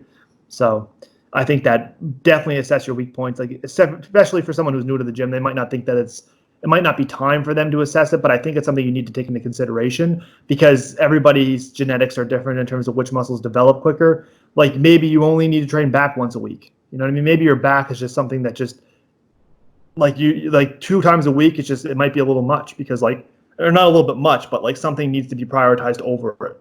So like maybe you're going to throw in like a 3 times a week arm day and then only have 1 time a week back day. So it's like by noticing those things and making those adjustments and prioritizing them, I think it's very important. So yeah, like if you have an amazing chest already, or if you have a chest that already grows, you could probably just throw that in, once a week instead of doing it twice a week. Just Yeah. on your push day, start doing more shoulders and triceps, or you could even throw in some back. It doesn't have to be, directly tied into just pushing muscles. Yeah. All right. All right. So I think that's going to do it for the three topics that we wanted to cover today. I think we kind of did the best that we could in terms of kind of explaining some of them. So I hope that everybody kind of got some value out of it for sure. I feel like it was kind of encompassing in terms of I wanted to kind of take it from 0 to 1 year. And I felt like by taking you through the journey of how we'd approach it while going over some concepts, while kind of giving your story. And I feel like that's why I enjoy doing the podcast, is not just because I want to talk about these concepts or anything. It's just, although I do enjoy talking, but like, I feel like it's not because of that. It's because I want to learn from other people and I want to see how other people train. And I think that by doing so, it's great for other people to listen to it and see and to be able to take something from it. So from an educational point of view, it's not just me trying to educate others. I feel like that's the big part of it, but it's understanding from others and it's being able to like learn from other people who you like. It doesn't matter if you're more advanced than I am in your training. It doesn't matter if you've been training longer. There's always something to learn from somebody else. And just because I'm training less than you doesn't mean I don't know something that you don't. So it's like, I think you just need to be able to like have an understanding of what you do know and accept what you do know, and really don't get arrogant and don't get caught up and just kind of really figure out what you don't know and like admit that you don't know it. Do you know what I mean? And I think that like by having that understanding and having that self-realization that like you don't know everything and like you need to learn, and everything's not going to go perfectly as planned. Like the whole point of this podcast was to give everybody a step-by-step approach to be able to maximize those gains as a new lifter. But like, you're going to make mistakes. There's no podcast. There's no definitive guide to how to do this. There's no plan that's going to get you 21-inch arms. At the end of the day, it comes down to you putting in the work, you showing up, you being consistent, applying the knowledge that you do know, and having help from others. And I think that we tried to provide as much value as we could with this podcast, and we did cover a lot. But yeah, I think I'm really happy with what we went over. And I think that it's definitely going to be great for people out there that are new to the gym, that are looking to kind of maybe get to where we are, or maybe even get beyond that. Like if somebody wants to take it to the next level, with their training, and they want to become the Mr. Olympia, I think that all these concepts apply. And like Phil Heath started just like we did in terms of training, and you know what I mean? Everyone has to start from the bottom. Like you don't just get that promotion. Like you don't just show up to work on your first day and get a promotion. Like you've got to be able to put in that work. You've got to be willing to put those extra hours in. You got to be maybe to work without pay. Like you've got to be willing to do things to get where you want to be. And I think that making sacrifices, being in the right mindset, and just willing to apply yourself day in and day out, really will get you. Like, don't worry about genetics, just worry about putting in the work. Yeah, and I think that's kind of the takeaway in terms of the podcast. But is there anything else you would like to add to kind of just? I would say just because it was a long podcast, just remember to go in there. You will fuck up, but just know that it's okay as long as you are putting in effort to learn more. Because yeah, you'll never know everything. There's PhDs in this, and even them, they don't know everything. They admit that they don't know anything. Yeah. There's so much to learn. Just keep on learning. Stay hungry for knowledge, and just don't be afraid to ask people for advice. Even if their advice doesn't work, it's good to just try it out. Check how you feel with it, because maybe it will work for you.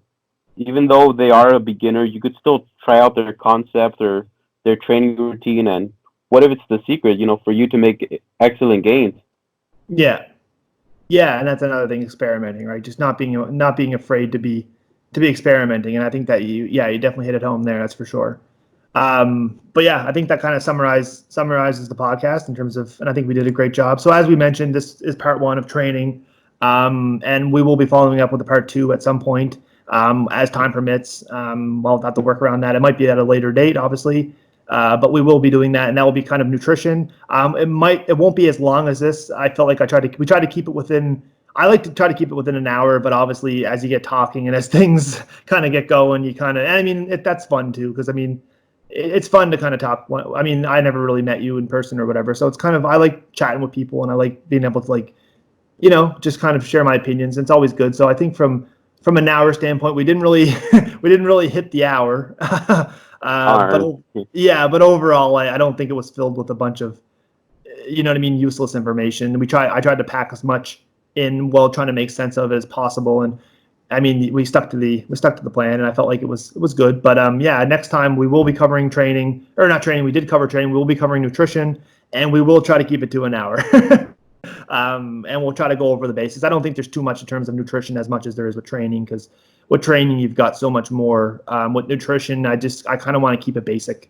And I kind of want to keep it straight to the point, because nutrition's already overcrowded and there's already way too much information out there on nutrition. So I just feel like we're just going to kind of hit home with nutrition and just kind of keep it within the hour and give you guys as much information. But yeah, so for those who are tuning in on YouTube, if you could subscribe to my channel, this will be uploaded on YouTube as it is a video podcast. It's very different from what I would normally upload on YouTube. I don't really upload video talks. This would be my first one, or my podcast. I just thought it was a good opportunity to kind of provide some different type of content. So yeah, definitely subscribe to my channel. I will be having more videos that I normally post, which is twice a week. But yeah, so this is something different. I'm going to try to get it on Spotify as well, but I don't know how that's going to work, because I have to figure out the upload time and how much I'm going to do. So it will be available. So what I'm trying to say is it will be available on YouTube first, and then I'm hoping to make the transition with the rest, like I did with the rest of my podcasts, over to Spotify. So that is the goal. But I appreciate everybody for tuning in to the podcast, and I want to thank you for your time. I really appreciate it. So thank you. Yeah, and you'll definitely be back for part 2, and we're looking forward to that. Yeah, and I'll catch everybody here. So don't forget to be inspiring, stay motivated, and continue to push your limits.